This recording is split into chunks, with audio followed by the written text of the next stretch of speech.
Everyone, and welcome to the 844th Ordinary Council meeting of Logan City Council. I declare this meeting open at 10 a.m. on the 22nd of April 2026, and I'd like to advise attendees that this meeting is being webcast and audio recorded. We'll kick everything off with one of my favourite parts of the entire council meeting, which is to invite some of our young student leaders from Yarrabilba State Secondary College, Adam and Letty, to come up and do their acknowledgement of country. Give them a round of applause. They're a little bit nervous.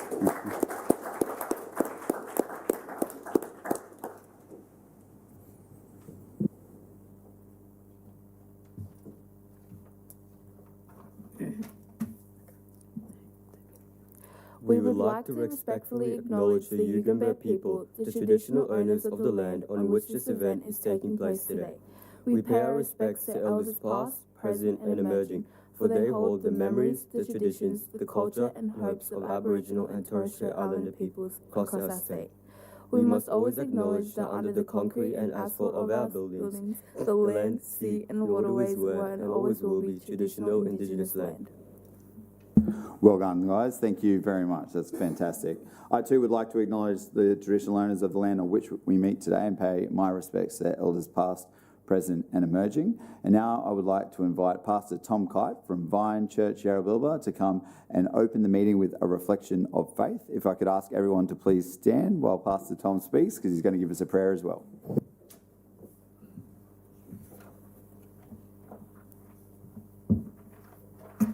Well, thank you for having me here today.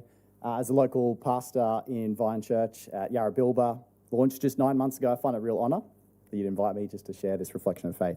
And I want to say, as a local pastor working within Logan City Council, we have an overlapping interest, a concern for the people of this city, to see this city flourishing, for people to have life to the fullest, and so we're engaged in this city, like you are today, to make decisions for the betterment of this community. I believe that common interest is not random nor a surprise. That common interest originates in God himself. It originates in God himself, the God of the Bible, which I'm going to share with you today, the God who made us, the God who spoke this world into existence and therefore can be trusted to govern it and help you in your decisions. So I'm just sharing a quick reflection and then I'll pray for you. That comes from a historical moment in Jesus' life as he's engaged with a guy called Nicodemus. Nicodemus, like yourselves, also shared an interest for this community, for his community, as a teacher of the law, but he had questions about life. And he came to Jesus because it seemed that Jesus had the answer to those questions. And when Jesus answered him, what he spoke about was something we can all get on board with. It's love for this world. Jesus said in John 3:16, "For God loved the world in this way. He gave his one and only Son, so that everyone who believes in him will not perish, but have eternal life. For God did not send his Son into the world to condemn the world, but to save the world through him." These words remind us of the greatest act of love and life given for people, that God didn't stand back when people were in need. He moved into the mess and acted on behalf of the world.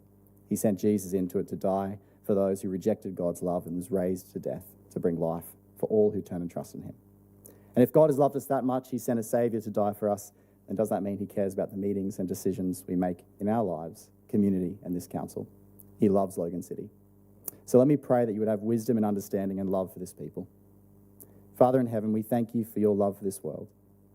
We ask that your great love will be active in this meeting, that you would grant wisdom to this council, these servants who have willingly stepped into responsibility and roles to care for this community and their decisions.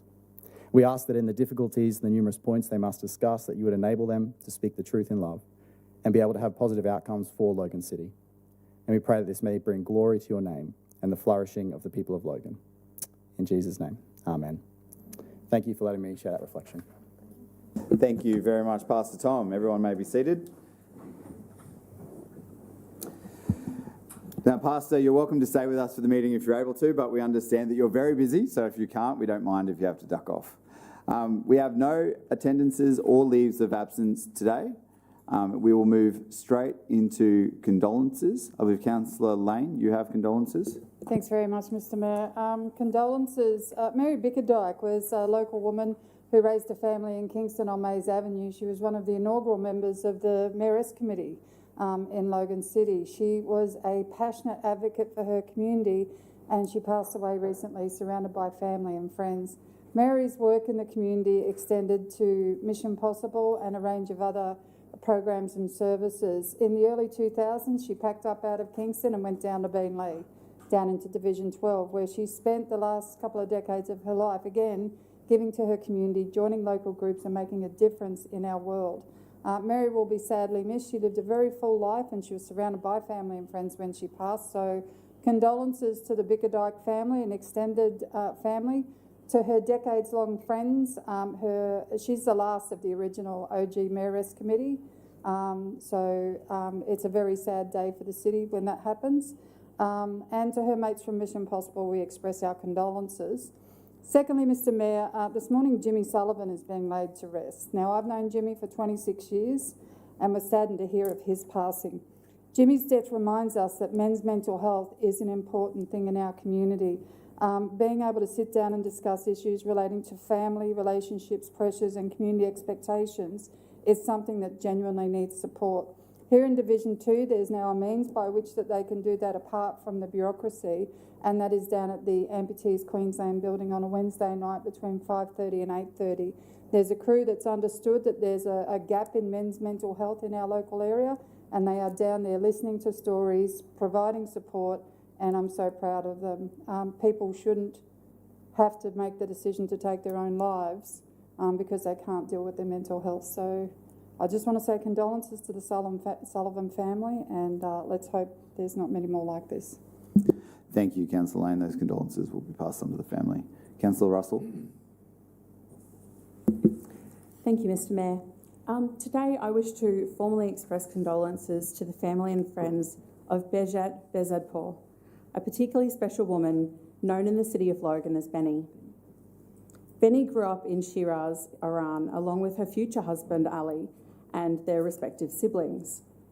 After serving as a registered nurse, Benny migrated to Australia in 1977 and almost immediately married Ali, who had moved here 7 years earlier. Benny's primary passion in life, inspired by her Baha'i faith, was serving humanity.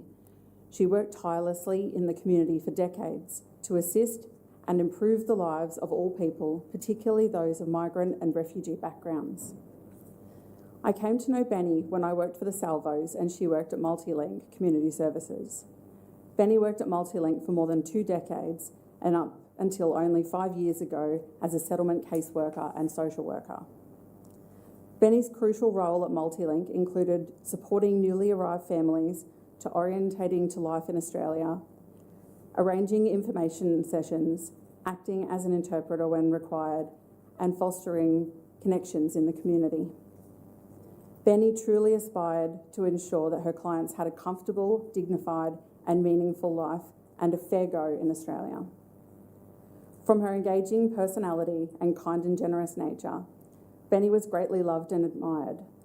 She had a large network of friends and supporters throughout Logan, including leaders in the community services sector and many elected representatives from local, state and federal government. Benny received numerous awards over the years and was also known nationally from attending interstate conferences. After retiring from paid work and until recently, and even after she became ill, Benny continued to serve the community, advocating for and assisting people in a volunteer capacity. Benny was a beautiful soul and will be missed by many, which was evident from the hundreds of attendees at her funeral.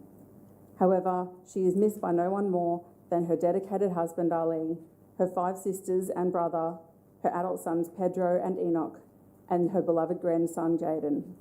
Mr Mayor, I request that condolences will be sent to Ali and the rest of Benny's family. Thank you, Councillor Russell. That will be done. Does anyone else have any further condolences they'd like to offer? There being none, we'll now observe a moment of quiet reflection in honour of those who have gone before us and in support of those they've left behind. Please stand if you're able to join me.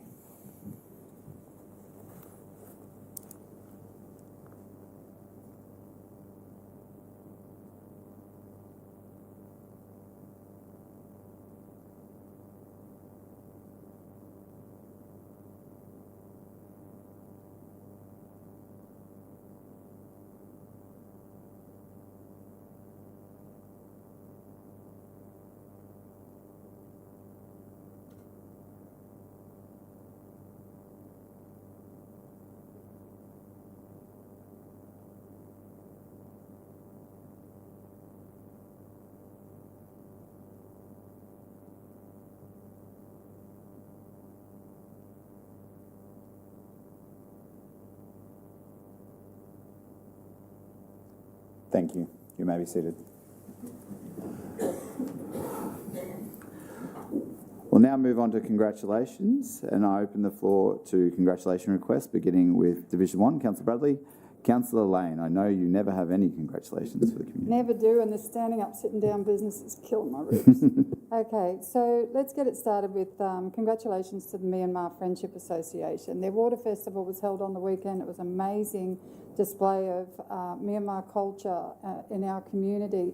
They opened it up for the entire area, and it's held at Eridani Park. It's been done annually for a number of years now, and it keeps getting bigger and better. Michael and Hilda Postor are the driving force behind the Myanmar Friendship Association of Logan, and they do a wonderful job, but so do their emerging crew of young people who are taking on those roles. And I must admit that Michael and Hilda were in the US enjoying a trip of a lifetime, and the younger crew were doing all the work, but they get all the credit today. It is what it is. Next up, I'd like to pass along my congratulations to the Karenni community. They celebrated New Year's down at Ben Matthews, their Kaito Bui Festival. It's their second year running, and using local infrastructure program, we actually created some polls for them to actually participate in their culture to celebrate as part of their new year, and that's located at Ben Matthews each year. Many thanks to Amputees Queensland for providing the space for them. They're a very open and wonderful community group that actually are activating that space beautifully. I'm sure Councillor Jackson is doing the weekend activity. You sure? I must see your thunder. Okay, so Savannah York got together, and the Khmer Buddhist Temple on 3rd Avenue at Marsden. Councillor Russell, Councillor Jackson, myself and a range of other people were there to help celebrate Cambodian New Year. And what a wonderful day it is, isn't it? It's just filled with laughter, warmth and love, and it's a great display of what is good in our community. So congratulations to all of those groups.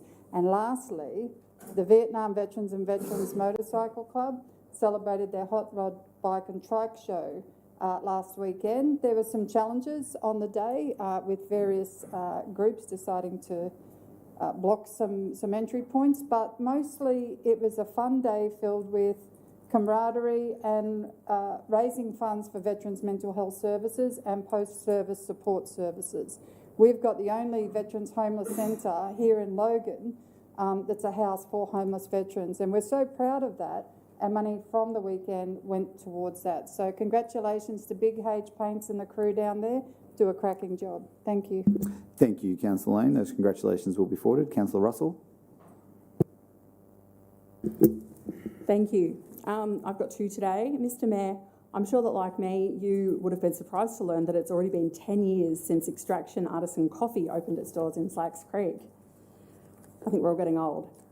Today, I wish congratulations to Heather and Alex on such a successful journey of a small business in the city of Logan. Apart from great coffee and amazing food, Extraction has provided Logan the ideal conditions for developing the next generation of hospitality excellence. I know that I'll be popping over to wish Heather, Alex and their team a big congratulations in person over the next few days. Okay, next. So while I'm talking about the Mavericks of the City of Logan, it's my absolute joy to acknowledge the reopening of the completely redeveloped version of the Family Place, a family and community centre in Woodridge. While this shining star facility is in Division 2, Councillor Lane was kind enough to allow me this honour today. The Family Place means the world to me, as I was the manager there immediately before being elected to council. It's where I developed the confidence, passion and perspective that eventually led for me to put my hand up and find myself here. However, this special place has profoundly impacted the lives of so many more people other than me. Over the decade I spent there, I was privileged to witness mums learn parenting skills that they were never previously shown, dads connect with supportive communities, kids reunified with their birth parents, newly arrived families surrounded with their new community, and that's just the beginning. The next amazing decade or longer can be attributed to the Vincent Fairfax Family Foundation, the Salvation Army, Communities for Children, Ningana Trust, the Australian Government Thriving Suburbs Program, APG and Magnus Projects. I especially want to express my love and gratitude to the staff and partners of the Family Place right from the beginning through to today. The world is a better place because of you all. Well done, Councillor Russell. Thank you very much. Those congratulations will be forwarded. Councillor St. Ledger. Thank you, Mr. Mayor. I want to thank Councillor Stemp for bringing this here. Carolyn Cowan is very humble, and I'd actually seen her the day before I spoke to Councillor Stemp, and she spent the last 14 years putting together a book, Country Boys to Country Heroes, which is the records of people from the Logan area who fought in World War I. So really fitting to release that book this time of year, close to Anzac Day. So I just want to say a really big congratulations on that. What a great effort. I haven't read the book, but I will, and I know it'll be a great read. So congratulations to her. I'd also like to extend an early congratulations to all the RSLs and people putting on Anzac Day ceremonies on Saturday. I know the sub-branch out at Logan Village worked tirelessly to get it done. So Gary and Judy, looking forward to Saturday. And we love winning. Winners win, Mr. Mayor. And the Logan Village Cricket Club has proved that this year with their Div 3 men winning the premiership. And not to be outdone, the old blokes in the over 50s side also came away with the premiership win this year. So congratulations and well done. Well done. We'll make sure they're forwarded. The Councillor Jackson, Councillor Hall, Councillor Fraser, Jeremiah, Bannon. Thank you, Mr. Mayor. I have two, and Count St. Ledger, easy on the old blokes over 50 theme, please, mate. The first one, Mr. Mayor, is to the Economic Development team, David Radich, Sophie and Kate, for organising the Olympic. We'll catch up on Friday with Andrew Liveris. It's amazing when the building's got a direction that they want to go ahead and try and lock in some events. I can speak for the people I spoke to. The team handled themselves ridiculously good. He was blown away by the vision the council have, and they gave you a pat on the back that he's never heard of a 50-year vision before. So, if an event like that, which was sponsored by the Chamber of Commerce and held in Councillor Murphy's hood, I also let him know that Councillor Murphy has all the money if he needs any.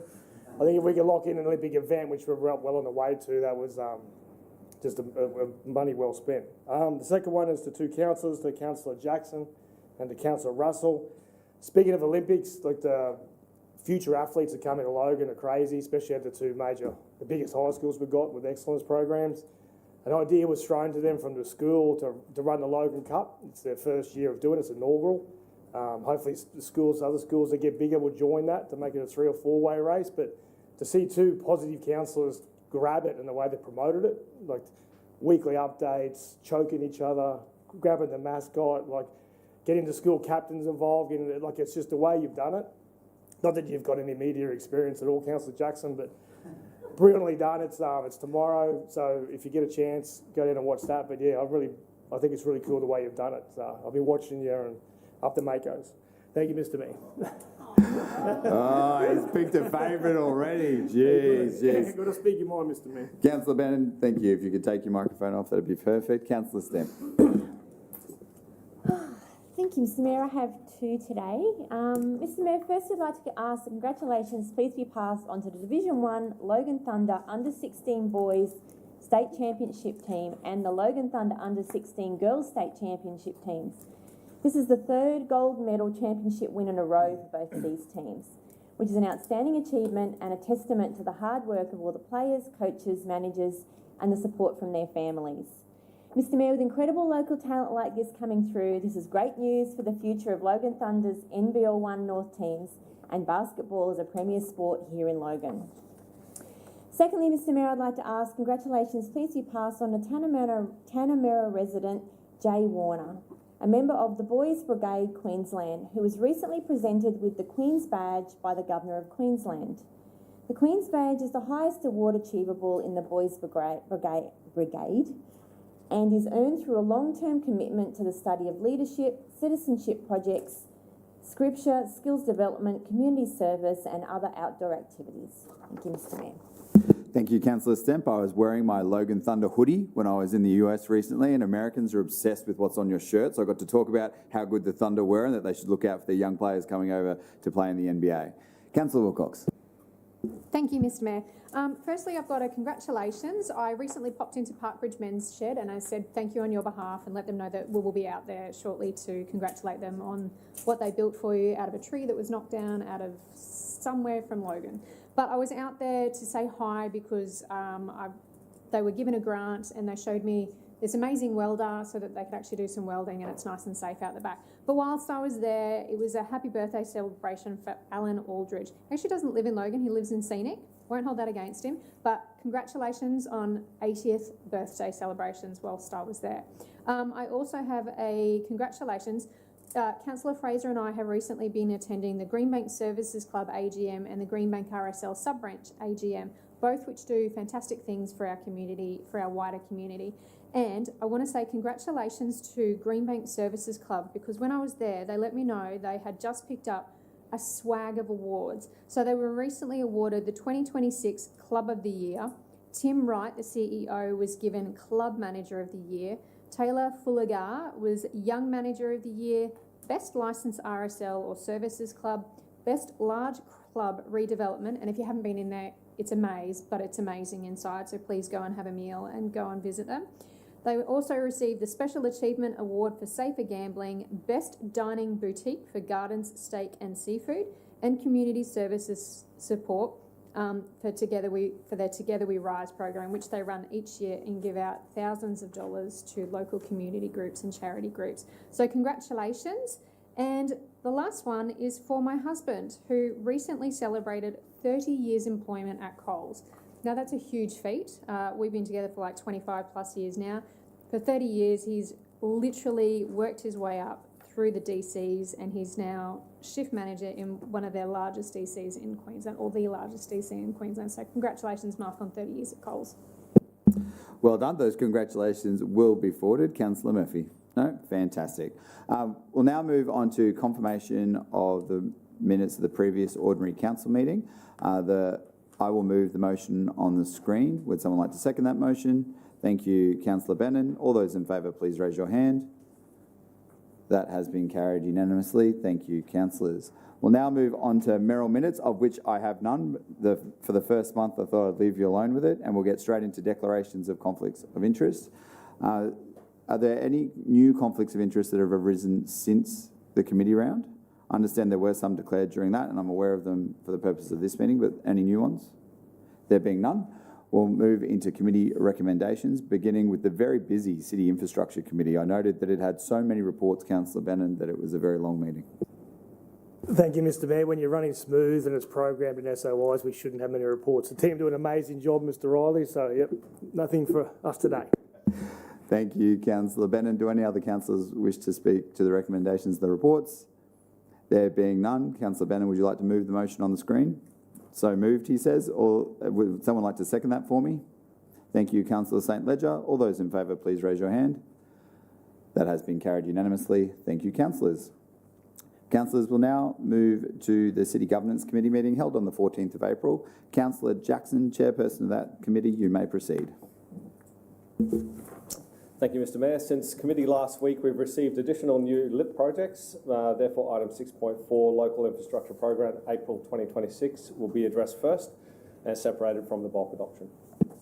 Thank you, Councillor Jackson. I note that Councillor Bannon had a conflict of interest with the Local Infrastructure Program, so if you want to leave the room now, as you did during committee, that is fine. I now refer to item 6.4, which is Local Infrastructure Program, April 2026. As we have received additional projects, we'll need to pass a motion to table the updated attachment, which was circulated to councillors on the 21st of April. The motion is on the screen, and I will move the motion be tabled. As it is procedural, there is no seconder. All those in favour, please raise your hand. That has been carried unanimously. Thank you, councillors. The document has now been tabled. Councillor Jackson, do you wish to speak to the report? There being no comments from Councillor Jackson, do any other councillors wish to speak to the updated document? There being none. Councillor Jackson, would you like to move the motion on the screen? Would someone like to second that motion? Thank you, Councillor St Ledger. All those in favour, please raise your hand. That has been carried unanimously. Thank you, councillors. Do any councillors wish to mark their name against or abstain from any of the items in the document? Councillor Bradley? May I have my name recorded as abstain from 6.2? Oh, we're not up to that part yet. I meant just within the table itself. Oh, sorry, actually, that's the next. No problems. You will get that opportunity. Fear not. Thank you, councillors. That motion has been carried. We'll now proceed with the remaining recommendations of the City Governance Committee. If we could bring back Councillor Bennon, that would be fantastic. Thank you, Councillor Wilcox. Councillor Jackson, the floor is yours. Thank you. Last Tuesday, the City Governance Committee met to consider 6 reports and included some great discussion. I particularly want to recognise the contributions of Councillor Jacob Abbott Jeremiah, Councillor for Division 8. Among the items considered was the formation of a Chief Executive Officer Performance Review Panel and a proposal to move the budget adoption meeting to the 22nd of June 2026 due to a timing clash with ALGA NGA. The committee also considered enabling the Mayor to appoint a delegate to represent Council at future ALGA NGAs if required. The committee also discussed the monthly financial performance report for February 2026, which provided an update on Council's financial position. The local infrastructure program for April 2026 was considered, including 12 new projects, 2 material amendments and 1 special consideration. Proposed amendments to the 25-26 annual contracting plan were also presented, reflecting updated procurement planning for the remainder of the financial year. And lastly, a review of previously approved discretionary rating exemptions and concessions was discussed. Thank you. Thank you, Councillor Jackson. Do any councillors wish to speak to the report? There being none, Councillor Jackson, would you like to move the motion on the screen? So moved. Would someone like to second that for me? Thank you, Councillor Wilcox. All those in favour, please raise your hand. That has been carried unanimously. Thank you, councillors. Would any councillors like to mark their name against or abstain against any items in that report? Councillor Hall. Sure, I'd like to mark my name against, abstained against 6.1, 6.5 and 6.6. Thank you. Thank you. Councillor Jeremiah. Against 6.1. Thank you. Councillor Bradley, did you want to declare yours now? Oh, different. Okay, all good. No further councillors? Thank you very much, councillors. Those positions will be noted in the minutes. We'll now move to the City Planning, Economic Development and Environment Committee meeting held on the 15th of April. Councillor Stemp, chairperson of that committee, you may proceed.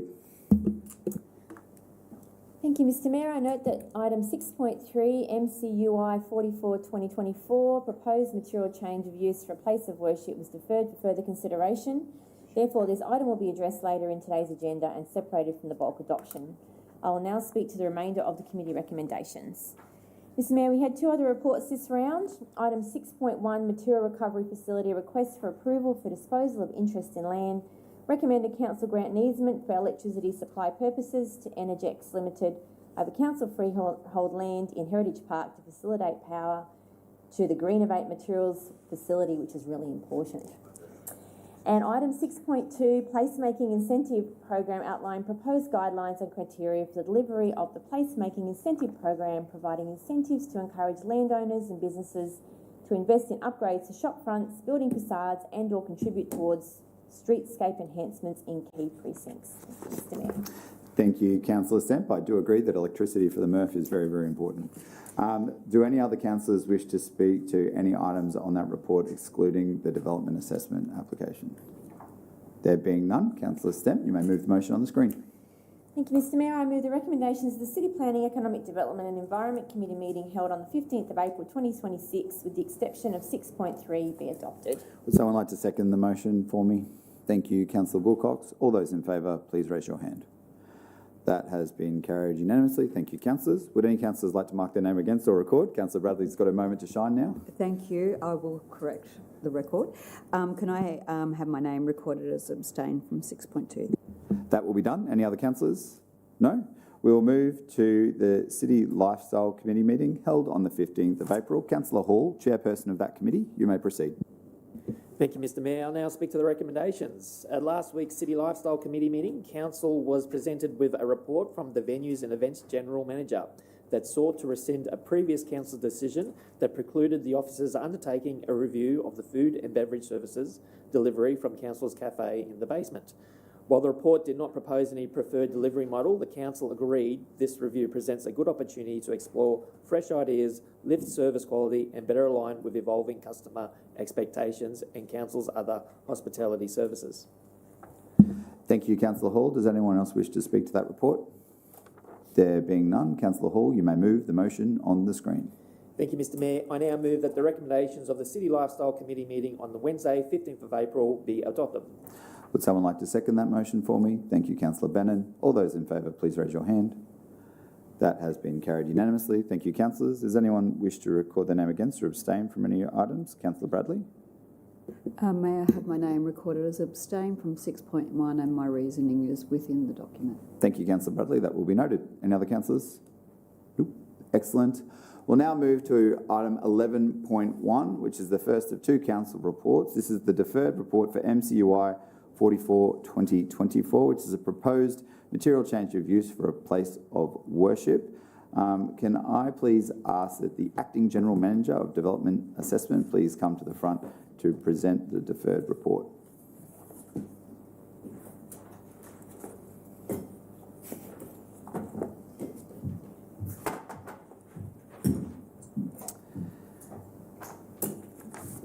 Thank you, Leonie. Welcome to the hot seat. And Aaron as well, although I think Leonie's going to do all the work. Do you want to speak to your report, Leonie? And then I'll open it to questions. Good morning, councillors. I'm Leonie Gleeson, Acting General Manager. I'll just pass it over to Adam Avalos, Manager of Major Projects and Appeals, to discuss the report. Thank you. Good morning, councillors. This is an application for a community use and place of worship at 283 to 293 Logan Reserve Road in Logan Reserve, opposite the designated neighbourhood centre at the corner of Halcyon Way and Logan Reserve Road. The approved neighbourhood centre uses opposite the site have been conditioned to upgrade the intersection of Halcyon Way and Logan Reserve Road to a signalised standard. This application was made by the Nepalese Cultural Centre Incorporated. The application proposes a community hall at the front of the site, which will be able to be leased by community groups. The place of worship involves a Nepalese temple and a stupa, which is a type of temple, behind the community centre, and a covered courtyard connecting to a kitchen, toilets, meeting and administration rooms. It is not proposed to have regular formal congregations in the place of worship, as it is traditional within Nepalese culture for family groups to attend in their own time and have quiet contemplation and leave offerings at the temples. Following the deferral of this item at last week's committee meeting, officers met with a divisional councillor to discuss roads and access matters. Officers understand that the scope of these discussions involve roads and access planning more broadly, and as a result, officers are recommending today that the proposal as put forward is considered by council. The application is impact accessible and was publicly notified. 41 properly made submissions were received, 8 of which were in support and 33 objected to the proposal. The application has been assessed by council officers against the planning scheme and the submissions and is recommended for approval subject to conditions. Happy to take any questions. Thank you, Adam. Do any councillors have any questions for Adam or wish to speak to the report? Councillor Jeremiah. Thank you, Mr Mayor. So today we're voting on this impact accessible development application, which is about a community centre and a place of worship in Logan Reserve. Now there's a number of reports attached to this document. There's the acoustic report, there's the stormwater management plan. One report that I'd like to ask if council officers have provided to councillors regarding this development application is the traffic management report. Has this been provided to all of the councillors for their review in preparation of this vote?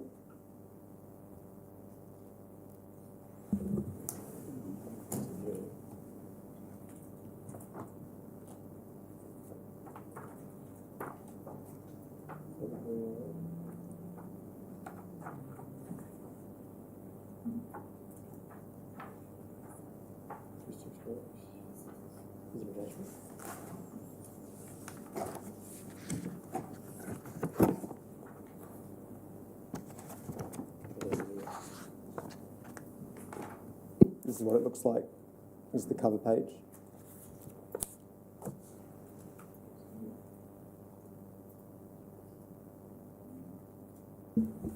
Through the chair, no, it doesn't appear to be attached to this specific report. Okay, and is there a specific reason why I see that with many of these development applications, especially the more complex ones, the applicant is obligated to get several expert reports, attach them to the development application process, and then for this instance, it was brought up to council for a vote as to whether or not council approves it. There were other expert reports provided by the applicant that have been provided to councillors. Is there a reason why it hasn't been provided to councillors? Through the Mayor, the report attachments to the agenda today are reports that are addressed through the conditions of approval, and the recommendations of those reports are tied to the conditions. The conditions around traffic and access are documented in the conditions package that don't require connection to a specific report. Thank you. And a part of the reason from reading this report that the conditions do not involve a higher standard is because the GTIA rule of 5% has not been met. So I think this is very important information for councillors to read and understand that's relevant to this development application. And Mr. Mayor, I'd like to table this if that's appropriate. Yep.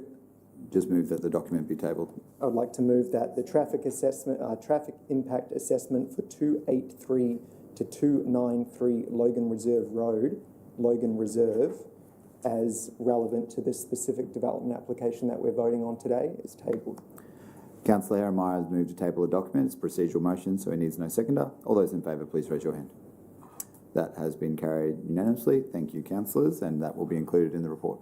Thank you, and I have multiple copies for councillors if they are interested. It is a multiple page report, 30 pages of technical traffic engineering information, so it may take more than just this meeting to understand that, but to walk councillors through this traffic impact assessment report and why it's relevant to this development application is because I believe it provides us an opportunity to work together with the applicant to try to improve our road networks.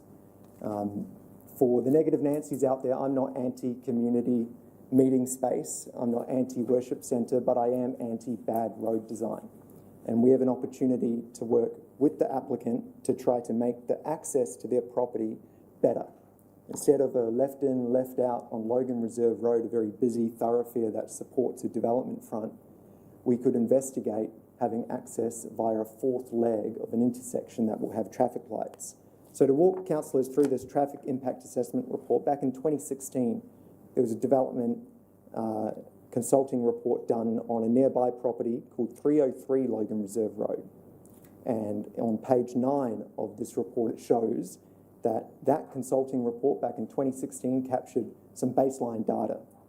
In 2024, this report was done for this development application, and they put out surveys on Logan Reserve Road on Saturday, the 3rd of February 2024 and Thursday, the 8th of February 2024, and it measured traffic volume.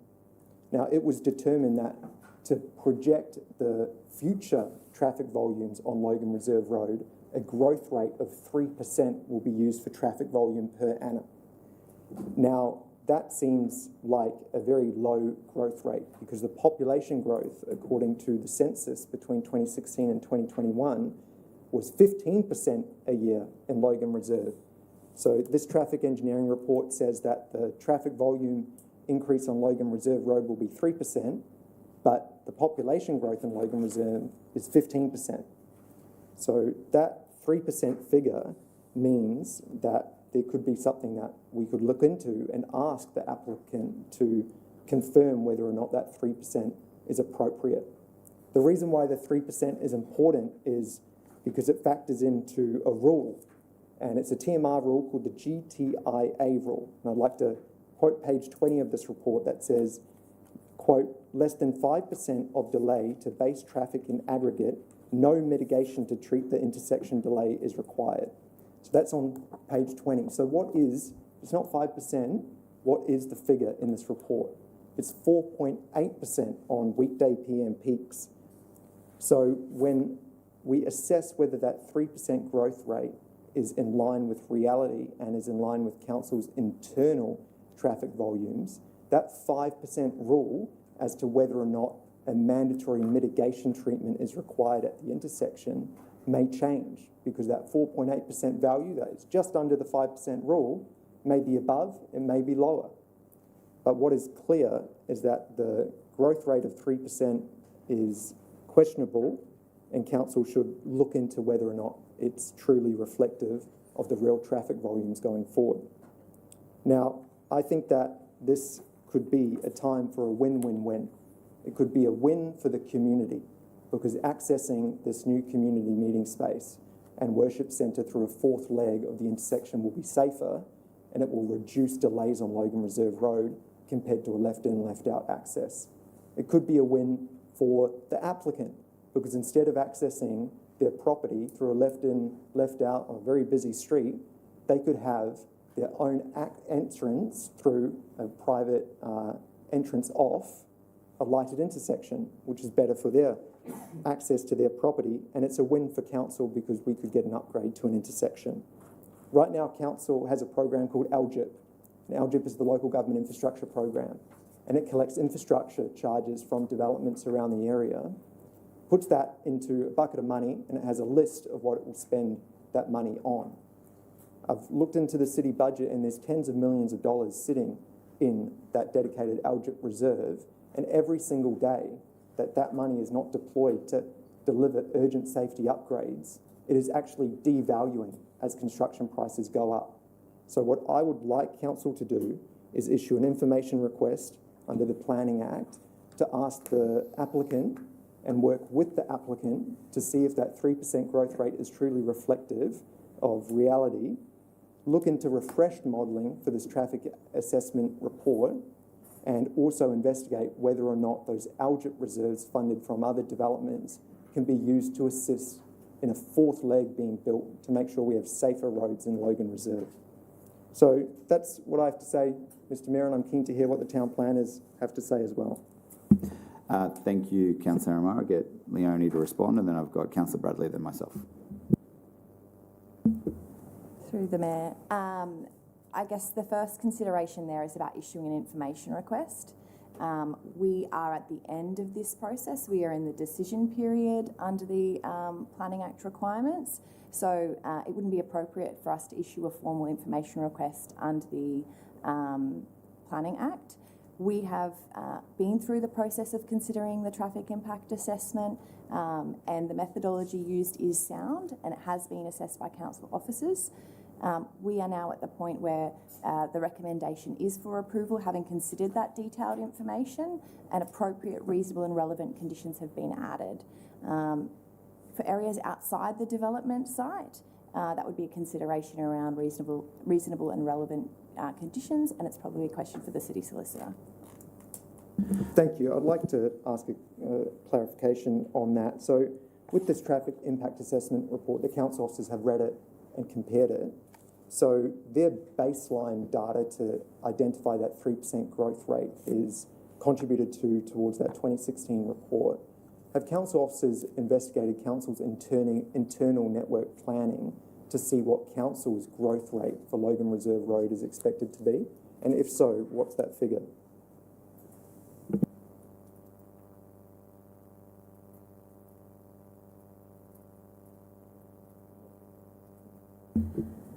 Through the Mayor, I don't have the access to that information in this setting. I can probably take that background information on notice and provide it to you in terms of the rate for Logan Reserve, but it would require collaboration with other branches. Thank you. The information I have and that's publicly available is our projections regarding dwelling growth. And what I can see is that the dwelling growth for Logan Reserve is definitely above 3% per annum. Of course, dwelling growth does not equal growth rate when it comes to traffic on a road. However, the discrepancy in the census data is clear that that 3% growth rate seems conservative. So when I look at the LGIP schedules, I look at council's population data in terms of dwelling growth, it seems like the publicly available information shows that council would not necessarily agree with a 3% growth rate, and it'd be great to have that information before I vote on this this report. Thank you, Councillor Amar. Councillor Bradley. Thank you, Mr Mayor. I want to ask a question in relation to, last week we talked about this application in committee, and it was my understanding that the officers were supposed to go away and meet with the area councillor, and I can't assume what the conversation was there, but I'm just a bit concerned to hear the language being used today, and I'm just curious what the rationale was for not actually going back to the applicant and asking those questions. And you know, it's not obviously not a new thing that the area council has been talking about. I'm concerned about the long-term impacts here, not just the here and now. And the legislation says this, I've got to do this. I'm concerned about the future of our community, and particularly the community in the area that Councillor Heremiah represents. So is there a rationale for not following through with that? Through the Mayor, we did meet with the Divisional Councillor. We took options to the Divisional Councillor and worked through alternate access arrangements for the site. We looked at the flooding information for alternate accesses to the site, and we considered other approvals in the area that had conditioned this access to be constructed. We looked at the LGIP as well, and what was included within that, and the boundaries of the LGIP, and that was all presented to the Divisional Councillor on Monday of this week. So we did do some work around what was available, what was planned, and what could be facilitated through this development application. And I think that's the most important consideration, is what can be facilitated through this specific development application, and what is lawful that we can condition and we can require of them. If I may continue, Mr Mayor, what's the rationale for not going through the intersection, for example? Through the Mayor, when looking at through the intersection, the fourth leg would have to go through a parcel that is not part of this application. So it would be through, I think, 271 Logan Reserve Road, which is to the north of this site. It's not subject to this application, and it's not under ownership from the same applicant. So the land to construct that intersection is neither in council's ownership or in the ownership of the applicant. And that's just considering the land component. When we have to then consider what we construct in that area is heavily flood affected, more so than the subject site. So the area above the defined flood event on that northern site is 250 square metres, directly where a fourth leg would go.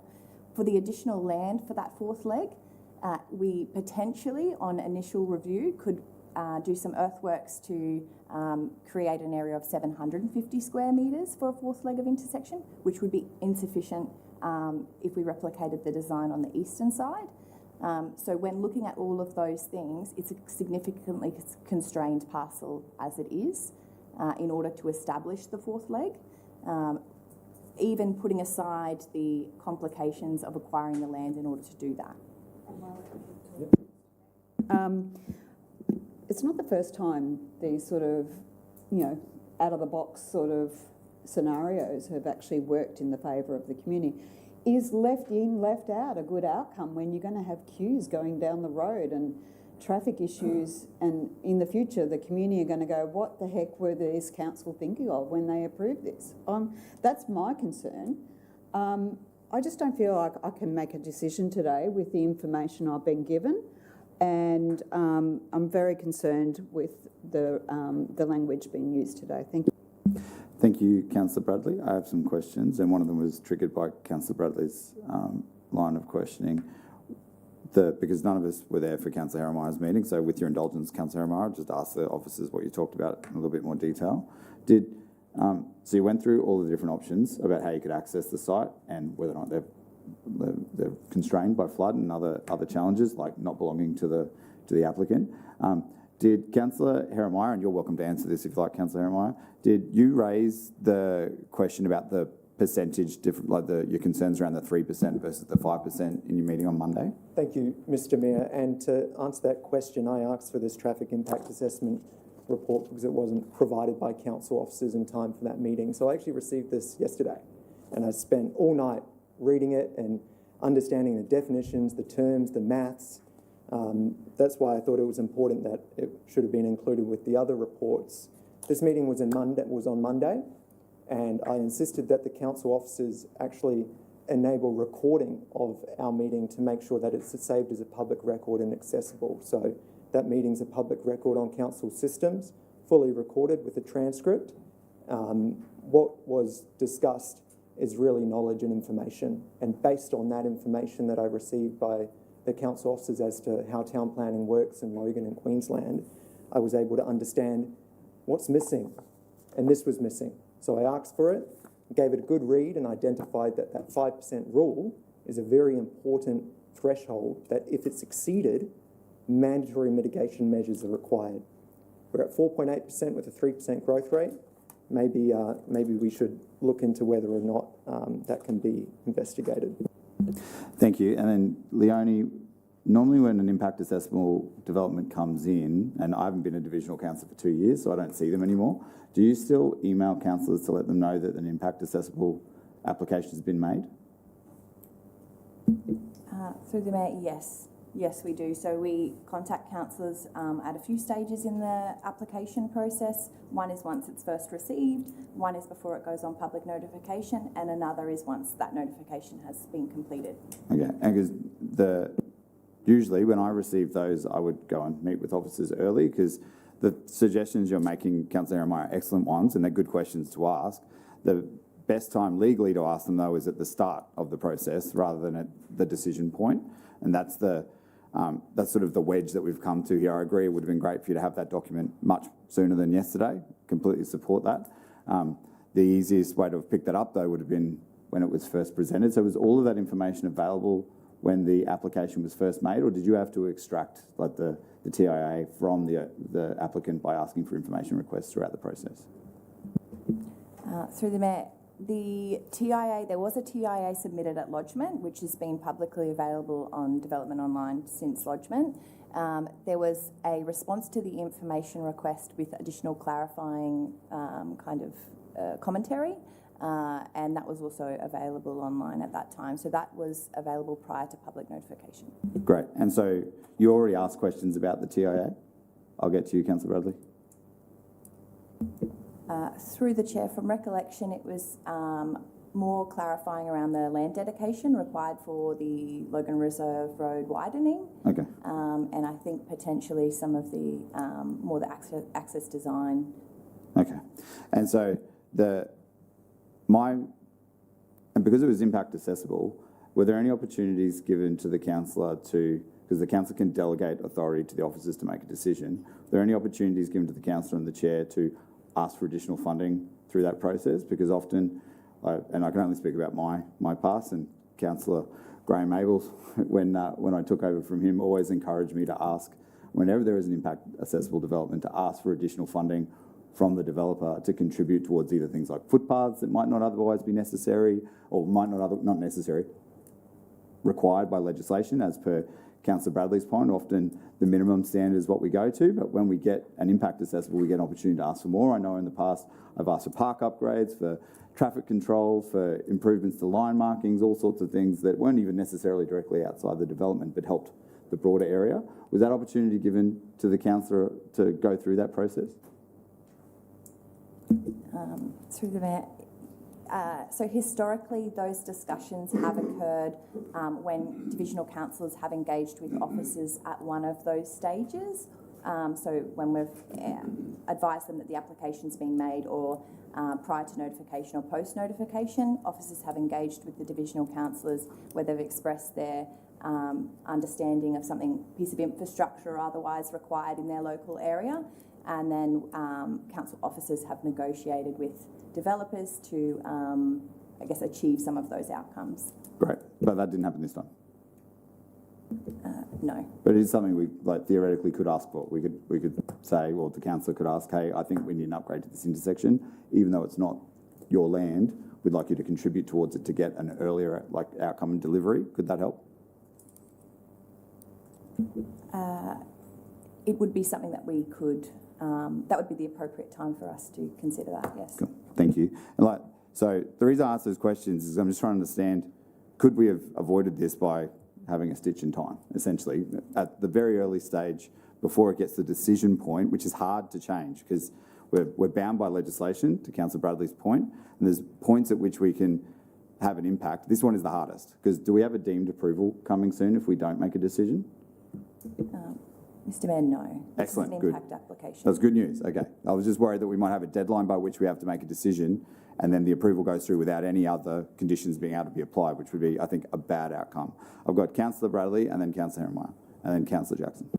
Thank you, Mr Mayor. The reason I put my hand up again was the acting manager was talking about emails being sent out to councillors, and that's not really my experience with Impact Accessible. We get notified every day of new applications, and I always check those new applications, and if there is an Impact Accessible, I ask the council officers for more information, but I don't automatically get notified. So I'm just curious that, unless councillors know to do that, I don't know what other practices other councillors do, but I've never had that actually happen to me. So, yeah, just wanted to put my hand up and say that. I've got a number of councillors indicating informally by interjecting that they have, so maybe it's just something that's fallen down for you in particular, but we can follow up with that. It's no problems. I know it used to happen. Councillor Herrmeyer.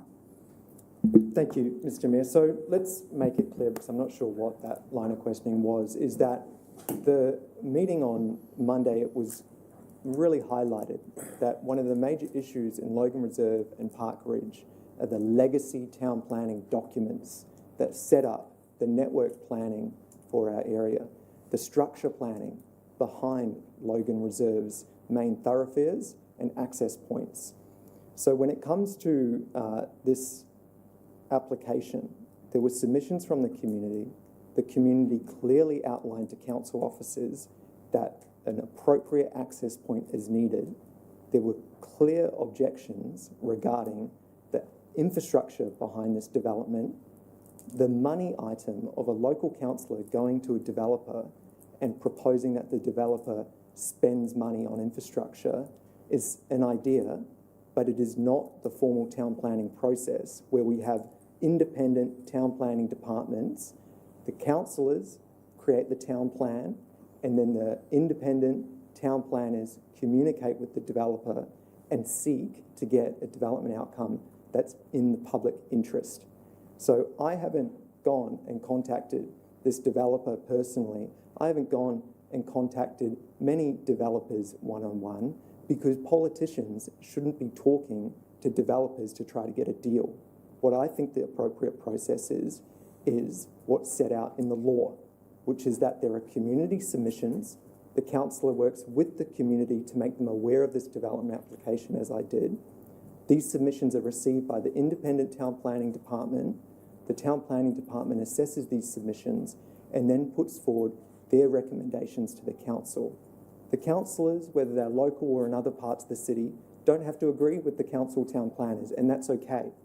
But that's the system that we live in, and what is the core fault, in my view, of the reason why we're not going to see the appropriate infrastructure upgrades when it comes to development applications across Logan Reserve Road are the legacy town planning documents that have been left to this council from previous administrations that we need to change. Thank you, Mr Mayor. Thank you, Councillor Herrmeyer. I'll just clarify my comments for your benefit. So there is a completely legal and appropriate process through an impact accessible development application when you're informed by staff that it's been made, that you can ask them questions and say, why aren't we getting a fourth leg? Your exact point. And they'll tell you why, and they'll give you all the legal reasons that they gave you on Monday, except they would have given it to you months ago. And you said, is there a way to compel the developer to contribute towards the fourth leg if we can't force them to do it through a reasonable condition? They would say, we can ask. So you wouldn't ever speak to the developer directly. You would pass on your community sentiment, which you're aware of because you're the local councillor. That's why you're best placed to do it. The officers would ask. The developer may say no, and you're well within your rights to say, well, I don't support this application if they're not going to contribute to that intersection, right? But the developer may say yes, and you may get the exact outcome that you want at zero cost to ratepayers as part of the development application. But that only happens when you engage early, which was the point of my questioning. I'll go through everybody else, then I'll come back to you again. I'm not allowed to write a reply? I had to write a reply to yours. You'll get your chance. Other councillors will contribute and you'll get a response at the end. Councillor Jackson, Councillor Lane, and then Councillor Herrmeyer. Thank you, through the chair. you spoke of some measurements around the fourth leg on the property that's not being developed. I'm just wondering if a fourth leg was put there at the traffic lights, is it going to feed anything except this property? Is there potential for those northern areas to be developed, or are they flood constrained and this is only going to end up serving that one? Through the Mayor, that's exactly right. There's no development potential north onto the rest of 271 or further north than that. So it would only service this place of worship and community use if we were to construct a fourth leg. Councillor Lane. Thanks very much, Mr Chair, and I do receive proposed material change of use notifications into my inbox, and what I do with them then is I have a look at them and I talk to officers to try and investigate it. My questions actually came around Councillor Herrmeyer raising the traffic report, and one of the responses just kind of triggered something in me, so a quick Google search, finds everything out. The expectation is that it's a place of quiet reflection and worship where family members go independent of major celebrations, but a quick check on Google says that the Nepal Festival is held at King George Square with thousands attending. That's in April. We've got the Tej Dhamaka Festival in August, September. We've got the Dashain Tihia in October, and then we've got Nepal and New Year's again in April. So I'm just curious as to whether or not I know that in my local community, I've got a huge multicultural community, and a simple Afghan celebration for Eid can pull thousands of people, which clog up local streets. So I'm just curious as to whether or not that has been taken into consideration, that it's not just about quiet reflection, it's also about those special big celebrations that clog up local streets. Through the Mayor, the recommendation includes conditions around events at the site. The conditions talk to limiting events on the site to 10 per year and a maximum of 210 people per event, and all parking for events is to be undertaken on site and not on the surrounding road network. There are 69 car parks provided on the site, and there's a ramp down to the rear of the site for overflow parking during those events. Thanks very much, and I appreciate you raising that again. We have temples in our local community that have what is considered adequate parking for small events where the numbers are limited, but then thousands show up, and council can't deal with thousands of cars. They just can't. They don't have the capacity. So it's up to the people living and surrounding those particular venues that struggle. So again, with all due respect, I understand there's a lot of swampland or wetland down the back, and people could maybe park down there. But the reality is those local roads are going to cop a flogging. So, thank you, Councillor Lane. Adam, is there a condition that says what happens if they breach that condition? Is like consequences if you say 2,000 cars show up? Thanks, Mr Mayor. Yes, that's correct. There's a condition in the approval package which requires if there is substantiated complaints about parking arising from an event, then all events are to cease in the application, and the applicant is to provide a parking management plan to council for approval to manage ongoing parking into the future. Thank you. Councillor Lane. you had me until you said traffic management plan, and we know that traffic management plans are great things to submit but harder to, again, reflect upon. So that being written into the approval, if a traffic management plan is supplied and accepted by council, all bets are off when it comes to fining and reducing or banning the future things, because council has approved the traffic management plan. I just don't want to fall into little loopholes that, again, impact local residents. So, is that the case, Adam? So if they submit a traffic management plan and then breach the plan, what happens after that? I'm just trying to understand the consequences for councillors, because in councillors' defence, we haven't managed many A, place of worship approvals, or B, impacted. You've got them in your area historically, Councillor Lane, but this term we haven't dealt with a place of worship or an impact accessible development for quite some time. Thanks, Mr Mayor. So It's a parking management plan on condition 3.7. And in effect, what that does is stop all events over 110 people until that parking management plan is prepared and approved by council. And then if there are further substantiated complaints, events and activities over 110 people are required to cease. And the parking management plan must be resubmitted to council. So in operation, all events will need to cease until complaints about parking for events are resolved. Thank you very much. And we all know that in a religious festival, there is no way an officer is going to walk in and can a religious festival. That's just not going to happen. So I appreciate what you're saying. In my area, I have multiple places of worship that have no parking. Thousands of people rock up. It's in a commercial area, it's in residential areas, and I have no choice because they weren't material change of use. So I couldn't look at this and argue it. In this instance, I can, and using the experience of my division, I would hate to see it happen to another division and for them to get caught up in, it's okay, we can can it.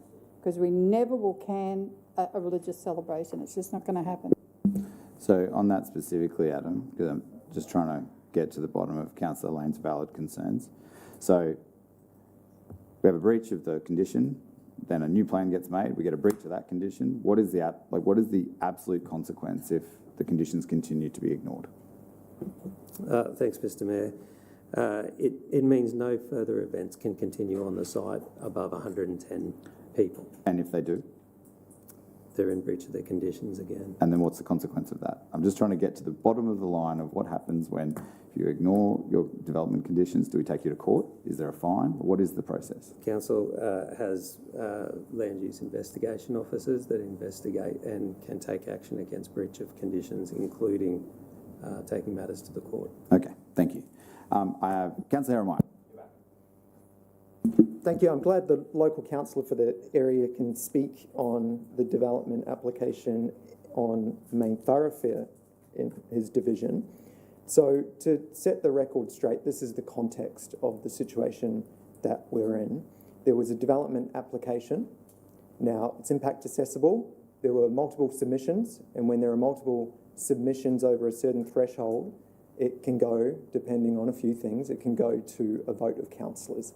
It has ended up in a vote of councillors where a report has been prepared by the town planners for the councillors to assess.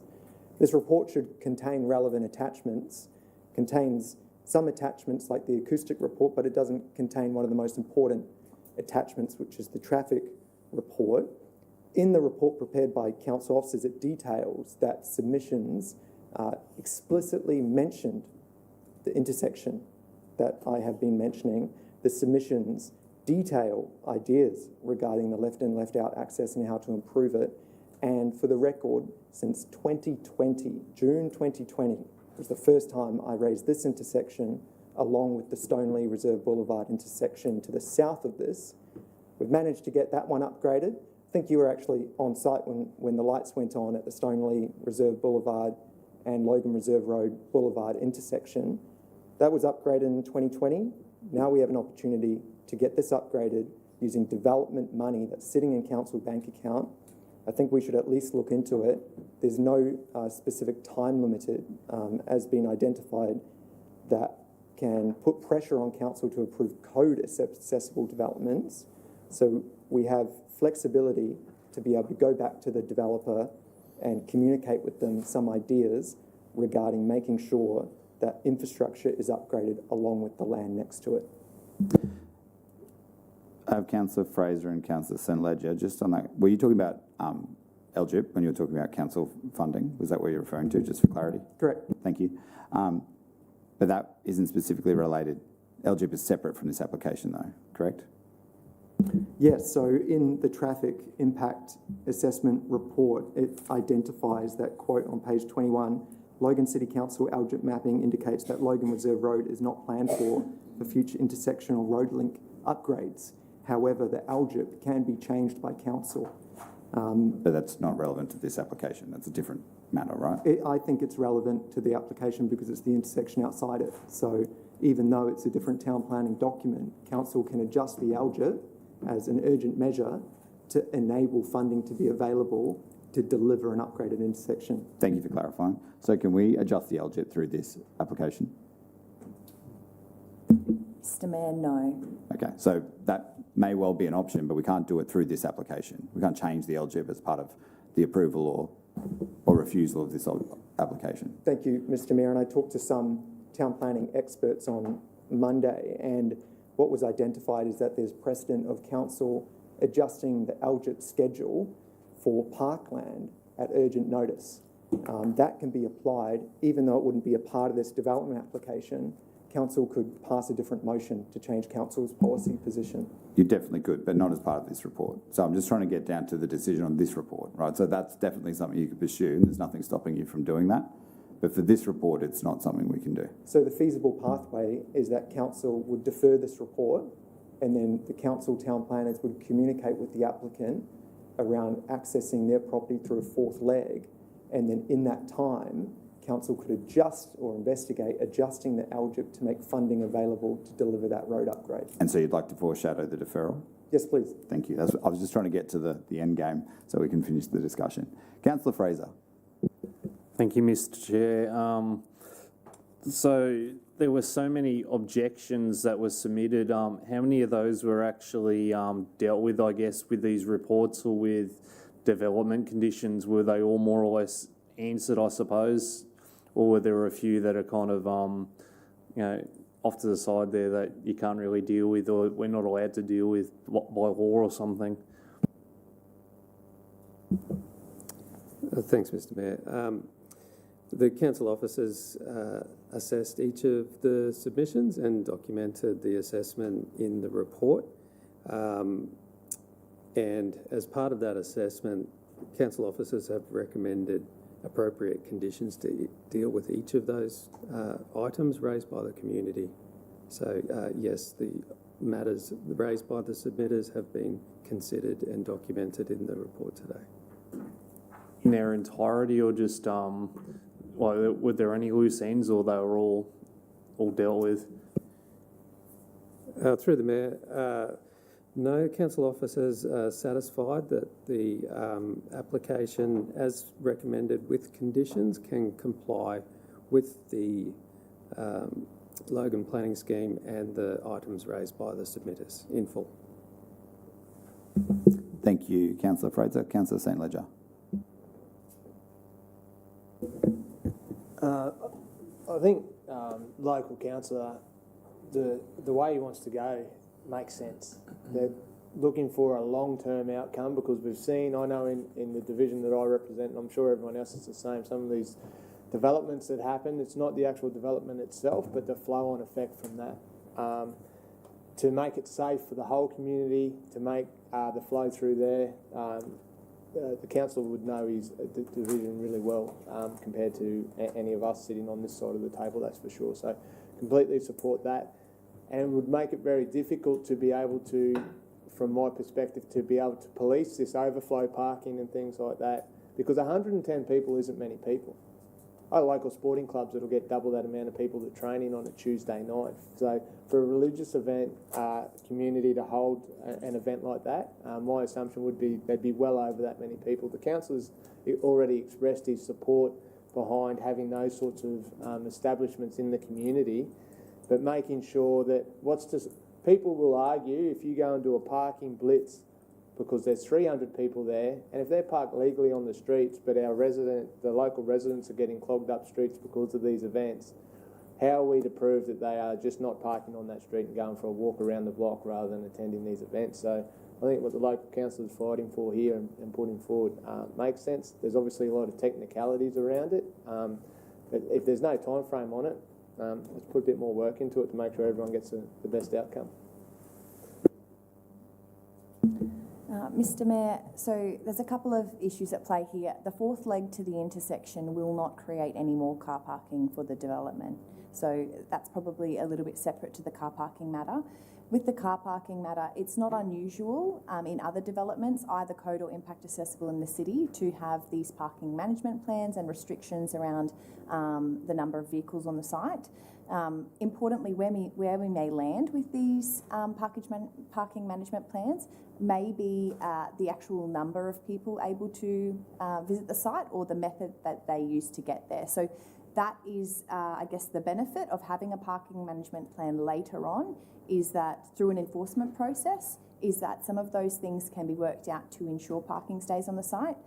Regardless of a parking management plan, there will still be retained that other condition that talks about all parking must be contained within the site. Obviously, with that, we're moving into the enforcement space here, rather than, I guess, the development approval and development assessment space. So we're assessing the development application itself. These are reasonable conditions and are seeing that they could be enforceable, and that's why they've been recommended, particularly on this site being quite large and having that rear area with the ramp going down. There is additional space on this site to have that overflow where the operators could still comply with their conditions. Thank you. Any further questions, Councillor St Ledger? Take all that on board. It's probably not so much my comments around the parking, it's more the fact that these development decisions made now have flow-on effects later. I think the local council is really looking in, because he's obviously got, the division he represents is growing, as we all know, out of control. It's crazy, the growth through there. So to make those decisions now for that long-term impact will hopefully reduce these sorts of matters as they come along. So I think the request for my understanding for some more time, some more work to be done to it before it comes back for a final decision seems relevant.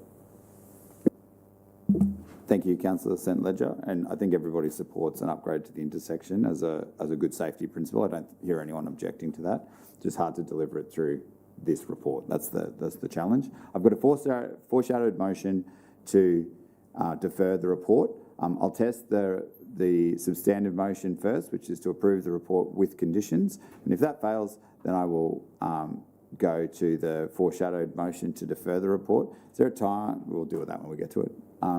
There is a motion on the screen to approve the development application with the conditions detailed in the report. I will move that motion. Would anyone else like to second that motion? Councillor Stemp has seconded the motion. All those in favour, please raise your hand. That motion has failed. I'll go around the table. Councillor Bradley. Against. Councillor Lane. Against. Councillor Russell. Against. Councillor St Ledger. Against. Councillor Jackson. Against. Councillor Hall. Against. Councillor Fraser. Against. Councillor Jeremiah. I'm going to abstain with a reason. Thank you, Mr Mayor. My reason for abstaining today is that I am in support of worship centres and community meeting places. I think they serve an essential purpose. However, I'm not in support of road networks that can't support our growth. So for this specific development application decision today, I believe that the town planners should work a bit more with the applicant to try to see if we can get a better outcome that works for everyone. Councillors Bannon. I'm against with a reason, because we can do that. Knock us about. So the community always asks for infrastructure before development. A lot of times it's just not possible. But at least I know now that councils are listening for that, and that's the thing that I guess we'll all be targeting now. Thank you. That'll be noted. Councillor Stemp. For. Councillor Wilcox. Against. Councillor Murphy. I'm abstaining, and I just feel that there hasn't been enough information given. That traffic report should have really been included in this report, and I support the local councillor. And I vote for. Councillors, that motion has failed. The foreshadowed motion was to defer the report. Do you have a time frame you'd like to defer to, or a condition you want to defer on, Councillor Jeremiah? I just want to say to a future City Planning Committee. To a future City Planning Committee. Thank you. Thank you, Councillor Bradley. The motion is on the screen. Are you happy with that motion, Councillor Jeremiah? So moved and seconded by Councillor Bradley. All those in favour, please raise your hand. That has been carried with the exception of Councillor Stemp. How do you vote? Against. Do you want to provide a reason? I voted. I'll vote against. and provide a reason. I agree with the sentiment that Councillor Herrenmeyer is trying to achieve, and I would like to see him try to work through the LGIP. I just don't think it's reasonable to try and delay a decision when you know the outcome can't be attached directly to this application.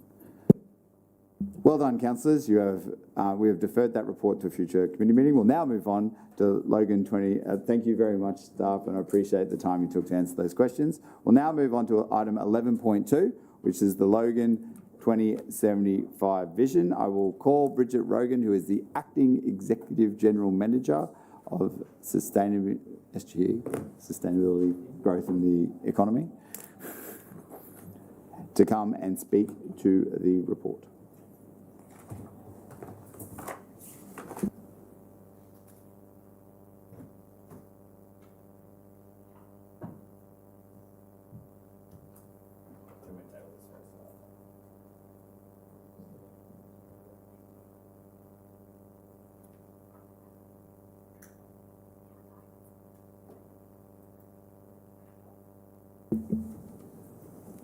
Thank you, Mr. Mayor. Good morning, councillors. I'll just run through a very short presentation, not going into any of the technical details of today, but just touching on the process that we've been through over the last year to 2 years to reach today.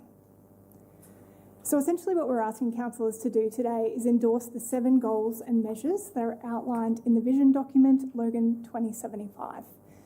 We're also asking councillors to endorse the strategic themes for phase 2 to allow us to develop that new strategy set for council. We're also asking councillors to endorse the next corporate plan, which is due in June this year, to be aligned as much as possible with those 5 themes as part of phase 2, and just noting the next steps as part of phase 2, but acknowledging that that is still subject to a budget decision of council. So what is Logan 2075? Essentially, it's a chance for us to shape the future of Logan. So it's setting a clear and ambitious direction and genuinely informed by a whole heap of community engagement, which councillors received back in October. Why are we doing this? So we want to get out of this cycle of short-term decision-making and really move into some of that long-term decision-making to deliver better outcomes for the community. And how we're going to go about doing this is through these 7 interconnected citywide goals that can be tracked and measured. So what will we deliver in the short term? So there'll be a long-term vision, which is supported by the strategic goals outlined in the vision document today. There'll be a pipeline of catalytic projects that councillors will start to see unfold over the next couple of years. Each will be subject to council decisions, subject to investment decisions of council. So very early days for all of that work yet. We're also aiming for really strong alignment between the community, between council and our partners. We recognise that we can't do any of this without our community partners, and we really want to activate those. We recognise that we can't do this without other levels of government. So there's a really strong kind of partner, deliver, advocate model here to try and reach that transformational outcome. We're also planning to develop a new strategy set. As many councillors are very aware, we have lots and lots of different strategies in council pulling us in all these different directions, and we really want to tighten that up, refocus, and slim it down to 5 new strategies. So a bit of a refresh of where we've come from. So we had essentially monthly strategy sessions with councillors for all of 2024 and into the start of 2025. We've also had some half-day strategy sessions with councillors as well. We've had 3 key council decisions leading us up to this point today, and we've also gone through a process of 8 months of community engagement. I'll touch on that a little bit more in a moment. And just recently, we went through some one-on-one engagements with councillors. So here we've really relied on councillors to help us interpret some of that community feedback and make sure it really helps inform this future direction. We also really were keen to engage councillors in the very beginning. So before we had written anything we really wanted to understand councillors' views on all of this, so you can see that some of those strategy sessions started before that community engagement occurred. So just a bit of a refresh of some of that community engagement. Councillors will recall this from our October report last year.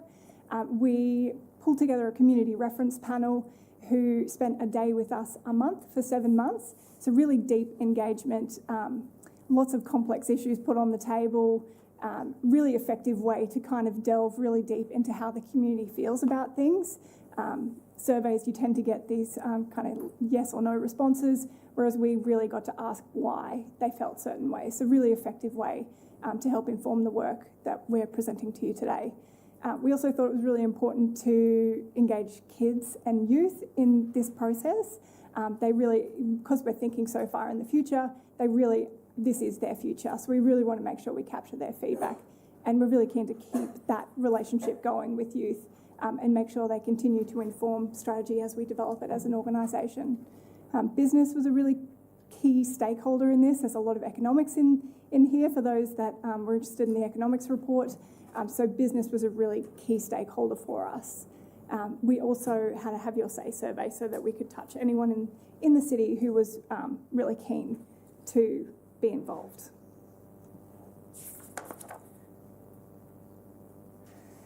So some of the challenges that we're trying to address through this piece of work, we know as councillors that we've talked a lot about the shape of the city, and Councillor Heremiah has touched on it today. We've got lots of development fronts occurring in the city. We're experiencing this incredibly rapid growth, and that is having an impact on housing affordability. And so many people that we spoke to through this process, and even in my conversations with councillors, housing affordability is coming up time and time again. How is the next generation going to afford a house? So there's some of the challenges we'd like to address. The lack of local jobs for local people. Again, this wouldn't be new to councillors. You would hear this from your residents. People are travelling long distances to get to work every day, and they want some better options close to home in Logan. People find it quite difficult to move around the city. There's really only the option of getting into your car, and residents want more options, particularly children raise that time and time again with us. And from an organisation perspective, we're really trying to move towards being more efficient as a council and lowering our costs over time. And as I touched on before, we really want to move away from some of those short-term decisions as well to make sure we're really setting this city up well for future generations. So we've got 7 interconnected goals. I won't go through those in any detail, except to say that benefits in one reinforce kind of benefits in another. So they really work in quite an interconnected way. They're a brilliant way to get the organisation really kind of aligned behind a focused and clear direction as well, because you can't deliver on one area of this vision without straying into all other areas of the business. So a really great way to get this kind of organisation moving in the right direction. I'll leave it there and hand over to councillors for any questions. Do councillors have questions or comments? Great.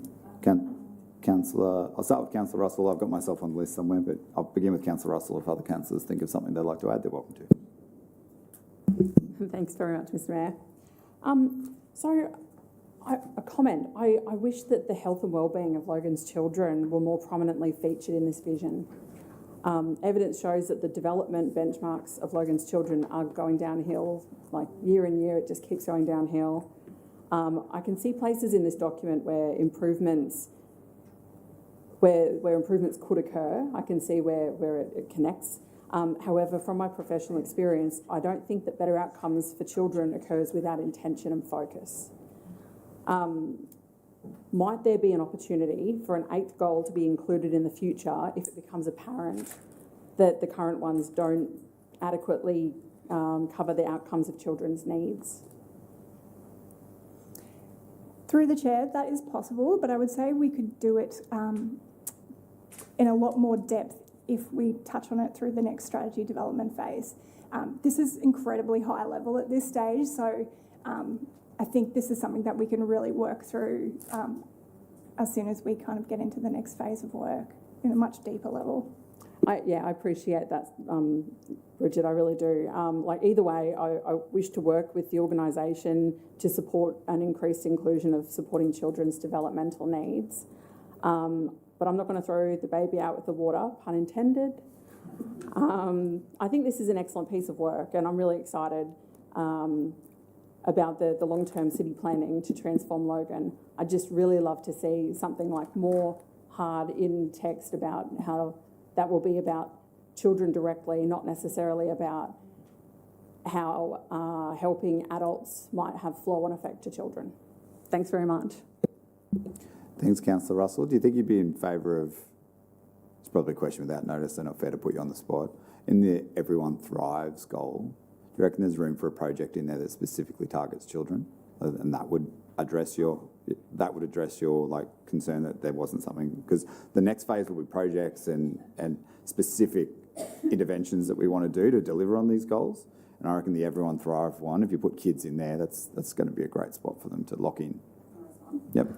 Thank you. Yeah, I think that's, like, if it was not to have its own little home, I think that where Everyone Thrives would definitely be the right place for it to sit. But just reading through, it seems to address a lot of different elements of it, but not children's development specifically. So I'd love to see that in there. I support that. I think it's a great idea. Councillor Lane. Thanks. Getting sore from standing up and sitting down. Yeah, I'm caning. That's okay. My thing is in reading this document, and particularly in the strong economy, at no stage is tourism mentioned. We talk about jobs and shaping the city for the future. We talk about young people and strategies to create job opportunities. But in that same vein, we don't look to what we do best. Now, in Division 4, we've got a bloke who created his own little backyard jump scenario and brings in foreign athletes to train in Division 4. We've got pickleball out in Division 11. We've got Flame Festival sitting in Division 9 that, while it's a wonderful attractor, is not generating that tourism dollars that we need. And none of that is in and part of this report. And it's disappointing that it's not part of it. It's not mentioned in the income streams. In fact, we don't have a tourism policy. We have a destination management plan with 6 pillars. And those 6 pillars don't necessarily undertake the work that we would like for them to do. In fact, I was reading, and I'm going to talk about this in general business, Shepparton just decided to upgrade a BMX track, threw a couple of shade sails in there, did up their pavilion, put some food trucks in, and generated $6 million over 10 days in economic benefit to their community because of their tourism strategy, which was a foundational part of their future programming. And not having that in this document is quite disappointing. I've spoken to experts in the tourism field. We have former Director Generals and senior policy executives within the tourism industry living right here in Logan that were a phone call away, and at 10 o'clock last night I was talking to them. I want to support this project. I honestly don't understand a lot of it. Having motherhood statements does my head in, whereas real actionable strategies and talking to people is, for me, a major goal. So I would love to see tourism as a defined part of our economic strategy. Let's do the things that we do best, write them down in a document and move forward on that, rather than pointing out that we have a destination management plan that has an arts and culture thing which defines the Kingston Butter Factory, which only has the cottage in it now, and the Living Museum. We've got the Mays Avenue Cottage, which is open 3 days a week. Our arts and culture thing that we're referring to when it comes to our tourism strategy is, let's face it, it's great, but it's not, how you going, and I'm going to spend a couple of days camping and spend thousands of dollars in that local community. So that's where I'm struggling with this document. And I've said this to you, Bridget, I've gone through on the journey of this document, and I just can't support it. I'm really sorry. Thank you, Councillor Lane. I was actually just speaking to someone this morning about tourism and how important it would be to building to hitting our economic goals in the future, because you cannot go from where we are now to where we want to go in this without including tourism. But again, the goals sit there as high-level, measurable goals. So when you get into the details, similar to Councillor Russell with where are the young people, you have to align your strategies to hit the goals, and that means making tourism part of that strategy. But that's not in this part of the document, because we haven't committed a budget. We haven't locked in on the forward planning.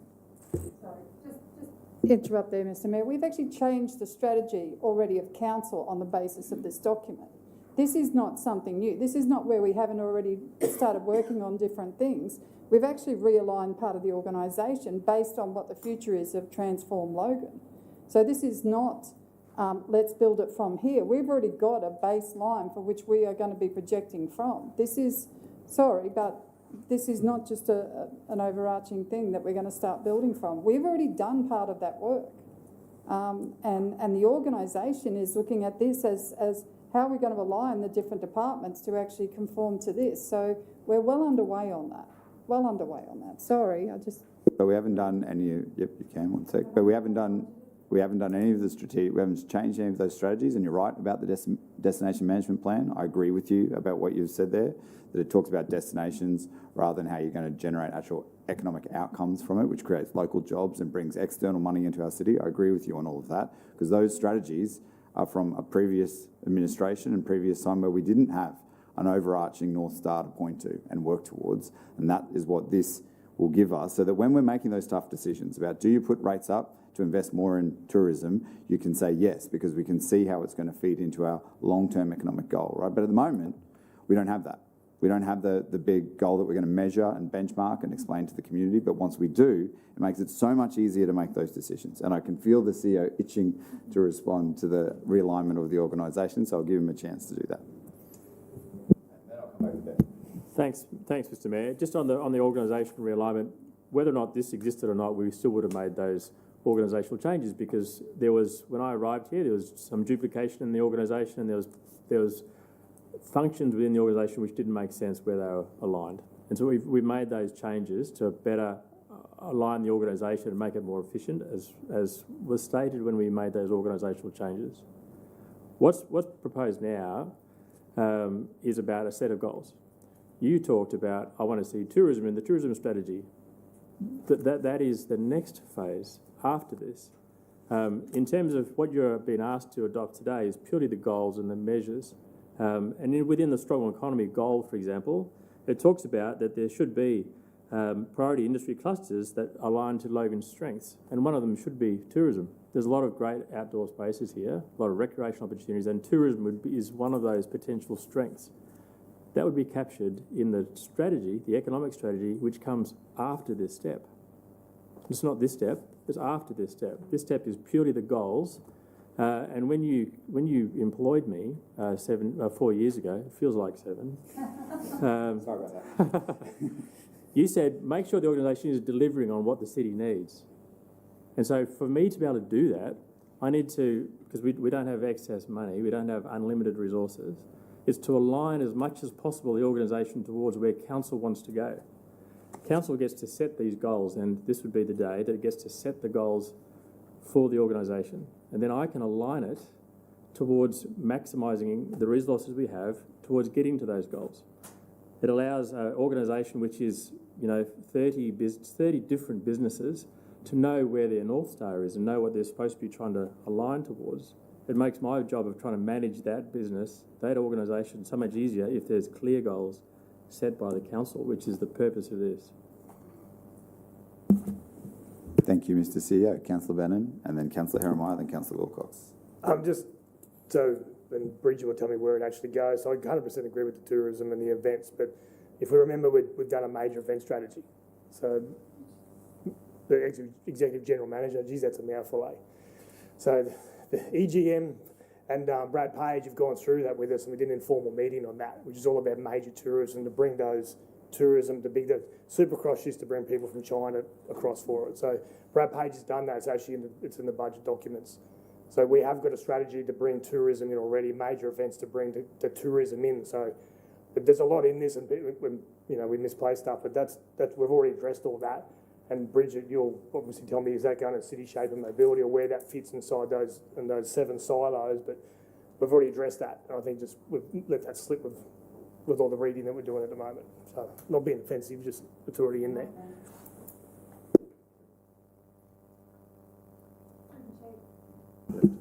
Through the chair, yes, we see that work as quite aligned, again, to this strong economy goal. But often the work that council is doing will meet multiple goals and deliver on multiple outcomes. Councillor Amar. Thank you.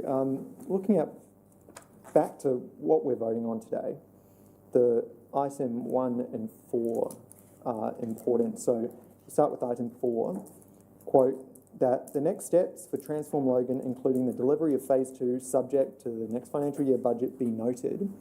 When will council be receiving a project review report on the phase 1 delivery, whether or not it's gone to budget? What were the risks? Were any of them realised? When will we be receiving that project review report?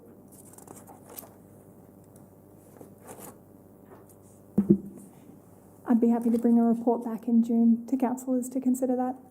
Okay, that would be great. Now, when it comes to the goal statements and measures, which we're voting on today, we can see there's a number of goals, the goal statements, and then the measures. Now, the strong economy goal, that makes sense? I'm in support of that. Goal statement, by 2075, Logan has a strong economic identity, generating quality jobs that keep talent and investment local. That sounds great. The measure is, quote, by 2075, the Logan economy will be worth $250 billion per annum. Is that in real or nominal terms?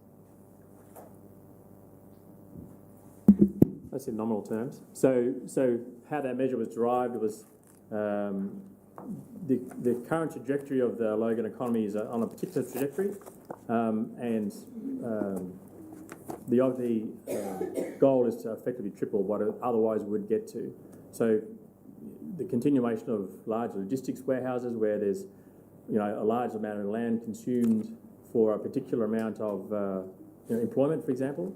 The objective is to increase the value of work done in Logan over the 50-year period. Thank you. So if it's nominal terms, which the actual consultant's report doesn't state, we can see that trajectory that you've mentioned, the base case would mean that by 2075, if we don't do anything, the expected GRP of Logan City Council's area will be $75 billion. Now, based on current inflation, that's actually a decrease in economic activity, which means that we would be seeing warehouses closing down, people moving out of the city. Now, I'm not sure, I know you didn't write the report, the consultant did, but I'm not sure if any government projections would agree with that when the South East Queensland Regional Plan, other government documents expect population growth by 2075. So looking at that, that's something I think maybe we should look at the consultant's report and see if they delivered a proper economic analysis. Sounds like you want to say something, Mr. Sue. I was just going to note, I think the point is, whether it's real or nominal, the point is to triple what it otherwise would be. So as you pointed out, there's a trajectory in the graph that we would, if we do nothing, if we continue on the approximate path we are now, we'd get to a particular point. The goal is to effectively triple that. So the appropriate measurement would be in real terms then? Yeah. And the report and the actual attachment of economic analysis doesn't even clarify whether or not it's real or nominal. But it does say... Pardon me? It does say that the intent is to triple what we'd otherwise achieve without an intervention. Okay. Yeah. When we look at that measure, the approach of that measure is, I think, concerning, because the goal is a strong economy, and that's good. But why do we want a strong economy? The measure is that by 2075, the Logan economy will be worth $250 billion per annum. Now, I don't think we should chase a GRP target just because it's a big number. Growth for the sake of growth is not a good attitude. The reason why we want a strong economy is because it can lead to better quality of life and better financial independence for our residents. I think that a more appropriate measure could be something like a quality of life measurement or a financial independence ratio, where we look at what is the current situation of the average Logan resident and how many years could they live with the expected expenses in our city before there's real financial trouble. And our measure could be, we want to triple that amount of time so they're financially independent, they can take risks, they can purchase things that they find valuable to them and their families. I think that the measurement of just having a big GRP number is not a good attitude, because the reason why we want a strong economy is not because we want big numbers on a piece of paper, it's because we want a good quality of life and good financial independence for our residents. I think that would be a more appropriate measure. Thank you, Mr. Mayor. Thank you, Councillor Herrenmeyer, and your point is well delivered and perfectly articulates why all of those goals are interconnected. Because you're right, a big economic boost alone is not good enough. It's not on its own is the only measure, and if that was the only measure in this report, it wouldn't be a very good report. But Everybody Thrives has a measure that indicates quality of life that specifically goes to residents and benchmarks what it is now and seeks to improve that over time. So that's that, and I haven't memorised them all yet, please forgive me for that. But I believe that, and Green Logan and Resilient and Sustainable the city also all have indicators that point towards quality of life, because they're all things that influence that. But you're exactly right. You can't just measure economic growth is the only thing. I agree with you completely. But that's why it's important to see all of the goals together, because at some points in time too, we will not always be winning on every goal all the time. Sometimes you'll go backwards because you'll do an experiment that doesn't work, or you'll go through an economic setback, an adjustment or a recession that makes things harder for people. But that's when you want to make sure that you're measuring multiple goals across the city, so that you can see that even though we might have had a shrinking in the economy, we've still got an improvement of people's quality of life because we're delivering on the other goals that we're achieving. And so you've articulated perfectly why you do need to have more than one measure, and that they've got to be interconnected, because you can't just look at one on its own and go, right, I can ignore the other six, because you'll get a bad outcome if you do that. I agree with you completely. Councillor Wilcox. Thank you, Mr. Mayor.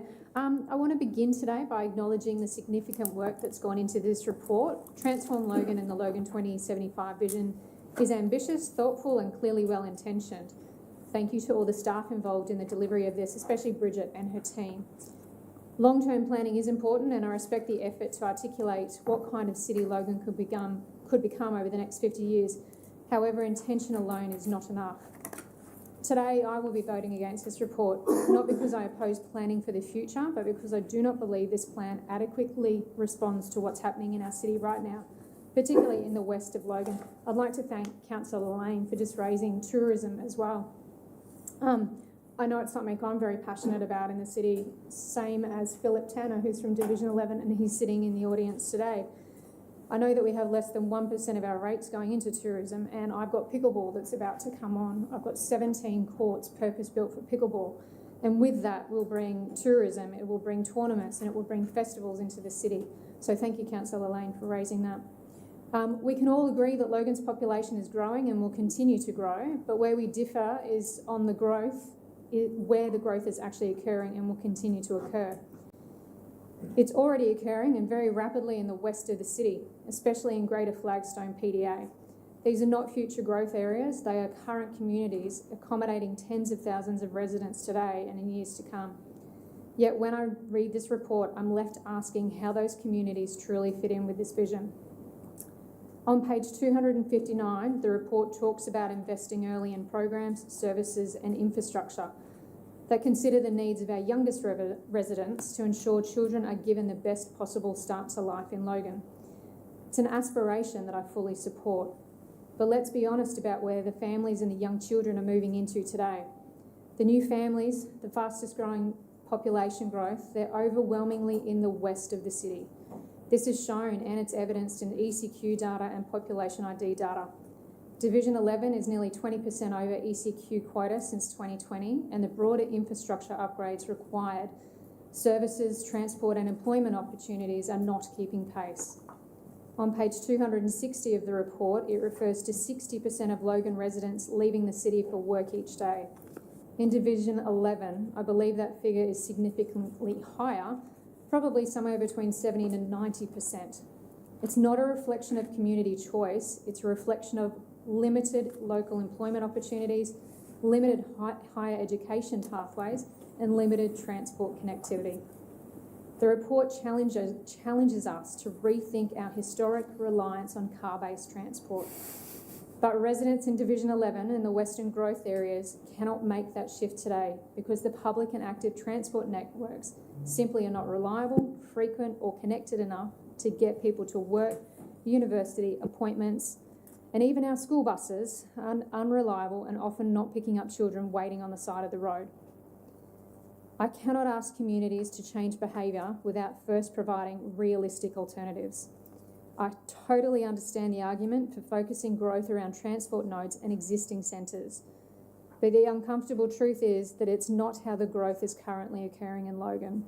And the reality is that that growth may not be happening where council may wish it to be concentrated around the transport nodes for some years to come. Growth is already spreading west. It's approved, it's being built, and there is more approved waiting for delivery. So I've asked the question that many residents are already asking me directly. What does this vision mean for Division 11, especially the growth front of Greater Flagstone PDA, and the development fronts that are still coming through from voters at council that have been approved many, many years ago? Are we going to meaningfully invest in infrastructure, jobs and services where the growth is happening, or are we asking those communities to wait decades for the benefits outlined in this report? Residents are not asking for a vision statement. They are asking for roads, transport, schools, health services, community facilities and local jobs. By 2050, which is only 24 years away, the Greater Flagstone PDA is projected to have close to 140,000 residents. It's not a distant future, it's 24 years away. It's in our active planning and delivery horizon. Yet I still can't see clearly how this plan addresses that scale of growth with funded, sequenced and committed infrastructure delivery in the west of the city. We were told that the Olympics would be a catalyst for infrastructure investment across Logan. Yet Division 11 lost both Olympic bids explicitly due to the lack of supporting infrastructure. That should be a warning to us that if we do not address infrastructure deficits now, we will continue to miss investment opportunities regardless of how compelling our long-term vision may be. I understand the desire to think 50 years ahead, but for the residents I represent, this plan feels too far removed from their lived experience. When communities are already struggling to see delivery in the present, asking them to trust that things will be different in 27-5 is a difficult sell. For many in Division 11, this feels like another someday plan, much like flood mapping scenarios that speak in possibilities, not probabilities. I want a long-term vision that starts with honesty about the growth that's happening today. I would like clarity on how current growth areas will be supported in real, tangible ways. And I want confidence that infrastructure, transport and services will be delivered alongside growth, not years or decades after the fact. Until this plan better aligns the vision with lived reality, I'm sorry, I can't support it. I take my responsibility as the elected representative Division 11 extremely seriously. My role is not to endorse aspirations that sound good on paper while my community waits for basic infrastructure services and opportunity to catch up with growth that's already here. But I do look forward to seeing what can be delivered in the not too distant future when we receive the strategy. For those reasons, I will be voting against this report today. Thank you, Councillor Wilcox. It sounds like you're making the case for starting the planning 24 years ago, because if we had, we would already be addressing these issues. And that is the best thing about long-term planning, that you have to start somewhere. If you don't start today, you say, we'll do it later, you will have those same problems later, because short-term planning doesn't address any of those concerns. It has failed us for 40 years. And it's not the fault of previous administrations because, as you said, a lot of this is being forced on us. It's things outside of council's control. But without a strong vision that measures the things that you're concerned about, that your residents are talking to you about the $300 million we're delivering in road upgrades, planning and maintenance this year. How much more are we going to put in next year? How much more will we put in 10 years to make sure that we can address your concerns? I've got you, Councillor Bradley. Those exact ideas are what we ideally should have been doing when I first got elected in 2016, because we'd be so much closer to delivering for your community right now if we'd done that. But we didn't. We can't go back in time. So what we can do is start doing that work now. It doesn't mean that we ignore the short term, because we will do a budget every single year, and that budget will address this financial year's issues. We will always do that. But when we reach long and reach big, we'll be able to find out what we need to do in 10 years' time, so we're not talking about the exact same problems that we've been talking about for 20 years in another 20 years. And I know that city shape and mobility particularly is important for Division 11. Like, it is critical that you get that train line and that you get it sooner than the state government wants to give it to us. Work like this gives us a case to make, not just to other levels of government, to investors, to help us get there. And I think it's really important. But thank you for being upfront and honest. I really appreciate it. I've got Councillor Hall and then Councillor Bradley. Thank you, Mr. Mayor. I was actually coming here today to be really critical about this. And in usual Councillor Hall fashion, I've kind of backflipped a couple of times, hearing the comments and the critiques of the other councillors. And I'm at the stage where, I'm actually supportive of this, because having a plan, even if it's a bad plan, is way better than having no plan at all. I agree. You need to make a start. You need to make a start.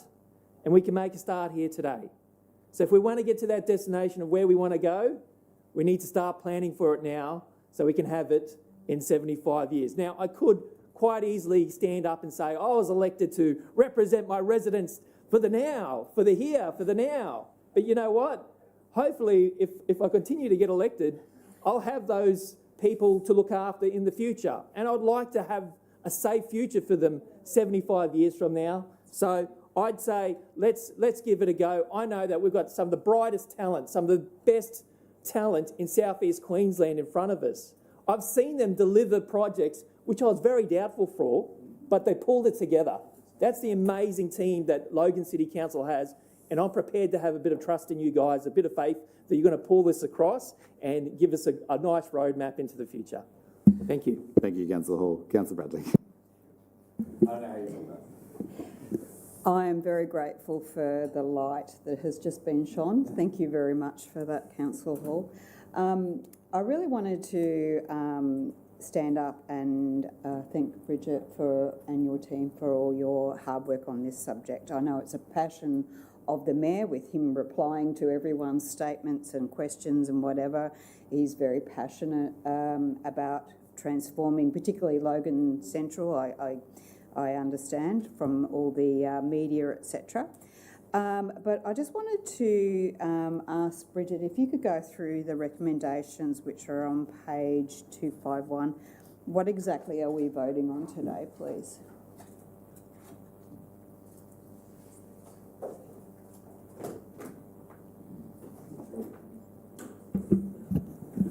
Thank you, Councillor Bradley. So today we're asking councillors to endorse the seven goals and 7 measures, which are contained within the vision report. We're asking councillors to endorse the 5 strategic themes which would inform the next stage of strategy development, where you'll start to see what this could look like on the ground. And I'm super excited about that stage because I know it makes it really real for our community. It makes it real for everyone in this room. We're asking you to endorse those themes to inform the next corporate plan. We don't want to put a corporate plan in front of councillors that's not heading in a direction that they expect. And we are asking that you just note phase 2 and acknowledge that it's still subject to a budget discussion. Thank you. I appreciate that. On the weekend, I was at Daisy Hill Conservation Park and was enjoying the lovely koalas everywhere within the koala centre and seeing all the families having picnics and tourists from overseas enjoying our lovely landscapes as well. So I'm with Councillor Lane on that, but with the tourism side of things, but realistically, visions don't have that level of detail, do they, or themes? No. Okay, so we're just voting on a vision and a theme. The detail is to come. Correct. Okay, thank you. But I do want to ask a few questions, if I may, around the attachment 2, which is a document that's been produced by Urban Advisory, which I believe Anthony Jones is the director. And Anthony Jones used to be an employee here. I'm not sure if councillors can may not have been here, but I believe the mayor was when he was an employee, and then he was also employed with Invest Logan before that was closed. My question, though, relates to something within a couple of questions, how the wording that was used within the document, because it says February 2026, which is not too long ago, but on page 288, he refers to Logan, a destination rather than a dormitory suburb. So I'm just concerned about that language, because we've been, the whole time I've been a councillor, we've been trying to educate the wider community or outside of our city that we're not just one suburb. So I'm just concerned with the language used in that document. That's one thing. And then he refers to decisions being made in 2025. So maybe he's written this before 2026, I'm not too sure, but it just doesn't, to me, the document just doesn't reflect exactly what's going on. Also, there's been some change since February. We've got a possible stagflation coming along. That, I believe, is not really addressed in this sort of document. So my personal opinion, I cannot support this document today because of that. And I'm also concerned that our residents, our future residents in the city, when we've got homeless people within the area that I represent, which is supposed to be more affluent area of our city. Well, I'm just saying that from data. I'm not saying that as being a snob. It's just that's the reality. When we're seeing people who are homeless, that's not really reflected in this document. So I'm concerned about that. I'll stand down now. Did you want to respond, Mr. CEO? Just to be clear, we're not asking council to support the urban advisory document. That was just provided there for information. As Bridget said, the only thing you're being asked to look at is the goals. One of the goals is that everyone thrives in Logan, which is, I guess, what you're talking about in terms of homelessness.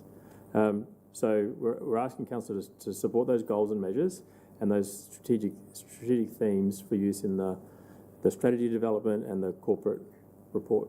So you're not being asked to support this at all.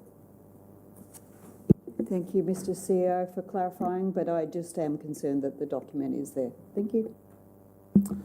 Thank you, Councillor Bradley. Councillor Bennett. Thank you, Mr. Mayor. If you're cool, I'll sit down because my eyes are at that level now that I've got to read a computer and glasses on and glass off. Understand. Just want to clarify some things first and then just say my piece like everyone else has. You've got a plan, right? I'm construction background, don't have a plan, you've got no hope. And if you look at something like we talked about these roads out west, so this has happened since 2013, which is a plan, right? So like 3-year agreement comes back in 27 for adjustment to that, which we'll be talking about in the budget. But when we talk about stuff that's happened out west, so you've got New Beath Road, Pub Lane, this is already construction. You've got South Street, which is me constructed, Teviot Road, Middle Road to Greenbank Road, Stage 1A, Teviot Road, Mountain Ridge to Cusack Lane intersection, Teviot Road, Mountain Ridge to Cusack Lane. I'm fortunate enough that I've got all 4 lanes done through my division. Then you go into construction, which is Tate Chambers Flat Road, Teviot Road, Cusack Lane is the Homestead, and then we move on to planning. Chambers Flat Road again, then you've got Crowson Road, Mount Lindsay Highway to Greenbank Road, Cusack Lane where I am. Then you've got the Greenbank Transport Planning Study.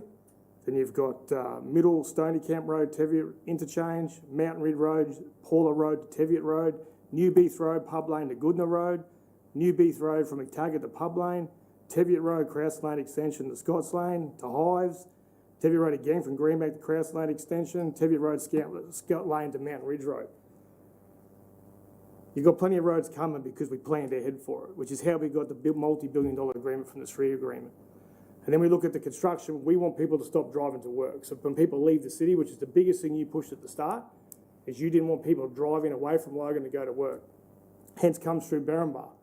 And then the state government put in the North Maclean, where we just got $1 billion investment from Amazon. In this document that we're trying to have goals and plans, is all about new jobs, commercial, industrial, thousands of hectares of land so people can stay there. And that's what you have to do, plan it. Like, every mayor since 1978's done the same thing, except you. When I talk to Andrew Liveris, who's probably I'd say, no offence to the CEO, he's probably the smartest man I've ever met. All right? Yeah, sorry, mate, you're second now. But all he could talk about was the fact that you had vision to go forward. This will always change. It'll change, but one main reason this will change is technology. So we don't know what's going to happen in technology in a couple of years, 2 years, 4 years, and we address that. But if he was that excited to go, you know what, the fact that you're looking that far ahead, the fact that you're open to adjust this, and all you need to do is focus on some goals. Like, this is the reason I joined council was to do different things that are cool things. And we talked about that yesterday. Other ways to make money. So we don't have to always charge the ratepayer. Visions, goals, bring things to the city. This is exactly what this does. This excites me, and I know for a fact that the entire building's excited. And I think we'll keep staff who could easily leave and get more money from private jobs if we have the vision. So they can go, oh, you know what, this is awesome. This is exciting. This isn't the same mundane thing that's happened since 1978. It's your meeting, Mr Mayor. I guess you're going to move it, but I can't wait to second it, and I hope it gets up. Thank you, Councillor Bannon. Councillor St Ledger, then Jackson. Go on, Councillor Jackson. Thank you. I just want to wholeheartedly endorse Councillor Hall's statement. I think there are heaps of great goals, good goals, but the most important thing is to have them. And we can't just keep hamstringing the CEO, the executives, without clear direction.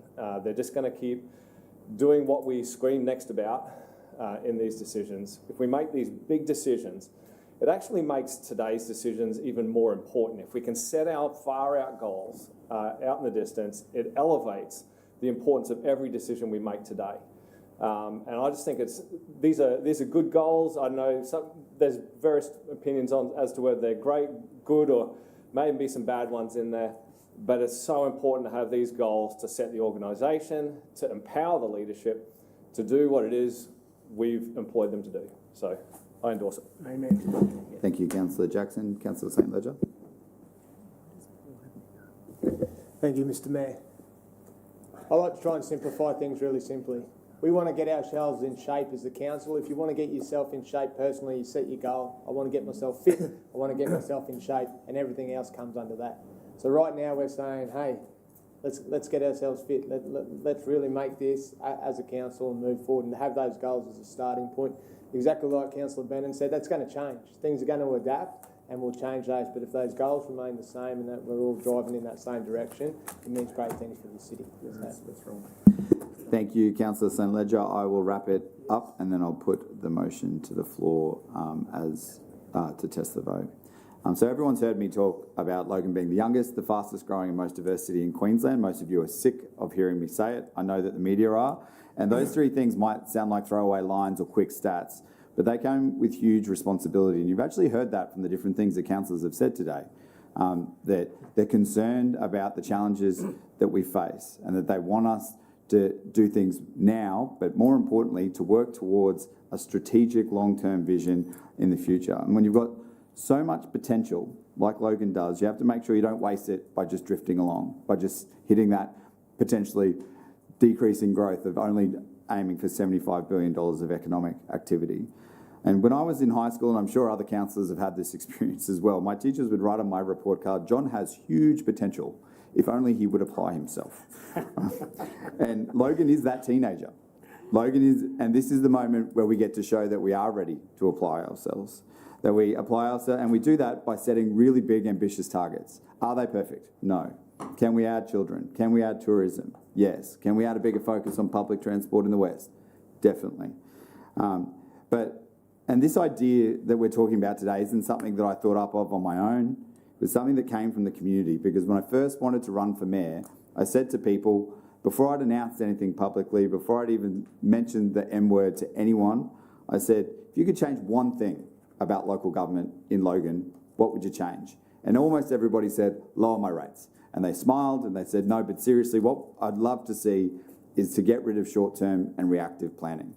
I want to see you do long-term planning. If you could do that, so it feels like you're measuring twice and cutting once. You're not chasing your tail wasting my hard-earned rate dollar, is what they would say to me, then I would trust that council had my best interests at heart. And that's a pretty hard thing to do because, as we've just heard today, it's very hard to say to your community, I'm not going to promise to fix things in the next 3 years, because that's really selfish, because that's about me getting re-elected. I'm going to promise to fix things structurally so that over the next 50 years, when I won't be here, when someone else, there'll be many mayors between me and then, when we get to that point, we have a much, much better city. Not just a city that drifted by, not just a city that did what it could and did the bare minimum, but a city that applied itself. And they were right. We need to start measuring twice and cutting once. We need to have our North Star, as the CEO said, and a direction that we can look to focus all of our decisions. Because decisions in this place are not always easy. Sometimes they're very, very difficult. And when you've got no direction that you're heading in, you don't know what values to apply to those decisions other than your personal values. But that's not good enough for the benefit of the city. When you're thinking about everybody in the city and what's good for every single part of the city, you need to have those big goals. You need to be able to measure that when you spend ratepayers' money, that it's for their benefit and that you're seeing a long-term, a short-term and a medium-term benefit from that investment. It's very, very tempting when you're a politician to focus on short-term, because that is what lets you point to the next election. But what you really want to do is focus on what's good for the community, not what's good for me. And when you think about what you can do in the next 50 years, that is all about the community, because none of us in this room will still be here. Well, maybe Councillor Jeremiah, he's young enough. None of us will be here when that work is done. But that work cannot begin unless we start it now. If you put it off till tomorrow, it will never ever begin. And the goals and measures we're choosing today will inform the projects and priorities that we do focus on in the short term, in the 5-year horizon, in the medium term, the 10, 15 years, and then 20 years and beyond, which is something we've never really done before since I've been elected. This will mean that we can deliver core services more efficiently, and that whenever we're stuck or we have a tough call to make, we can look to the future for what we want for our city and let those values guide us. But it also gives huge confidence to investors, to other levels of government, and to our community, because they see we're not focused on what's easy, we're focusing on what's good. And this is our opportunity as leaders in this room and as a community far beyond this room to show people that everything that Logan can be when we work together towards a brighter future and achieve our full potential. I endorse the motion to the floor and move the motion as presented. I'll get to your tabling afterwards. And Councillor Bannon has requested to second that motion. All those in favour, please raise your hand. That motion has been carried. I'll go around the room so councillors can mark their name against or abstain. My name is recorded as against. I cannot support this when a stagflation is on the horizon. Councillor Lane.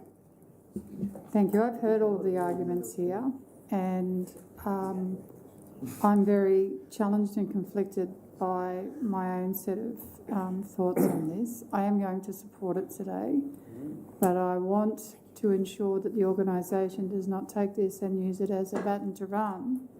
I want to be on the journey as a divisional councillor to put forward ideas. I see the representatives of the organisation nodding. Councillor Russell. I was quite certain I'd be voting for today, and I am. Someone very wise once told me that step one is better than step 0. Councillor St Ledger. 4. Councillor Jackson. 4. Councillor Hall. 4. Councillor Fraser. 4. Councillor Jeremiah. 4. Councillor Bannon. 4. Councillor Stemp. 4. Councillor Wilcox. I'm against, and I'm looking forward to seeing the strategy being brought forward. Councillor Murphy. 100% for the families of Logan. And I voted for. That motion has been carried. Thank you very much, councillors. We now have to table the PowerPoint presentation that Bridget gave us today. I will move that motion. I need no seconder. All those in favour, please raise your hand. That has tabling the document, councillors, for the PowerPoint presentation. That has been carried unanimously. Thank you very much, councillors. Councillors, we'll now move to late reports, of which we have none, and into petitions. The first one, thank you very much, Bridget and team, thank you. The first report is item 13.1, traffic calming on High Road. Councillor St Ledger or Councillor Hall. Which one's the local councillor? Councillor St Ledger. Do you wish to speak to the petition? Thanks, Mr. Mayor. I actually spoke to Chloe, who put this petition together around some concerns around High Road. The good news is we've got $4 million of funding with that works, hopefully to start at the end of the year to upgrade Old Logan Village Road around Easterly Street and down High Road. And then I explained to Chloe the section after that on High Road is due for resurfacing once those works are complete. So we'll accept the petition, I should say. Yeah, from conversations with Chloe, she's really grateful for that work happening, and then we'll reassess the situation from there. Thank you much, Councillor St Ledger. Do you wish to remove that, or do you wish to move that report, I should say? Would someone like to second the motion? Thank you, Councillor Hall. All those in favour, please raise your hand. That has been carried unanimously. Thank you, councillors. We'll now move on to petition 13.2, which is the urgent infrastructure upgrades and congestion management in Newbeath and Greenbank. Councillor Wilcox, would you like to speak to the petition? Thank you. Today I'm really pleased to formally accept an e-petition that's been signed by 4,783 residents. Thank you to Kyla from Newbeath for being the lead petitioner on this petition and for all the Facebook campaign to get signatures. Residents across Division 11 and motorists who traverse our road network are dealing with severe and worsening traffic congestion, and it's happening because residential development has moved faster than the delivery of road infrastructure. This isn't about future growth scenarios. This is about what people are dealing with right now every single day. Trips that used to take 8 to 15 minutes can now take regularly 45 minutes to an hour just to travel 6 or 7 kilometres within the division.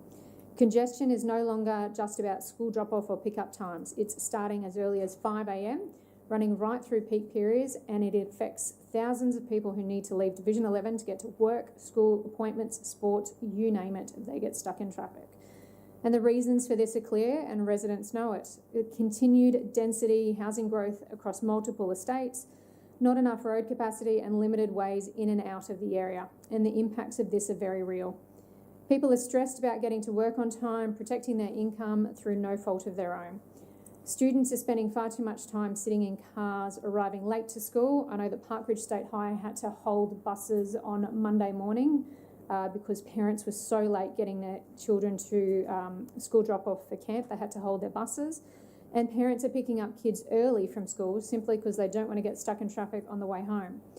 Families are feeling the pressure, mental health is being affected, and the livability of our suburbs is the very reason why people chose to live out here, is being eroded through frustration of our road infrastructure.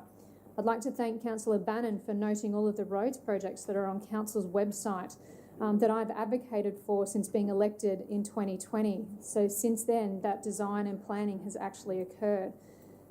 And I have spoken on the Shria in 2020, but I had to wait till 2024 until I had a new director when I can now give really good feedback on the next round of Shria before I can actually get some serious changes.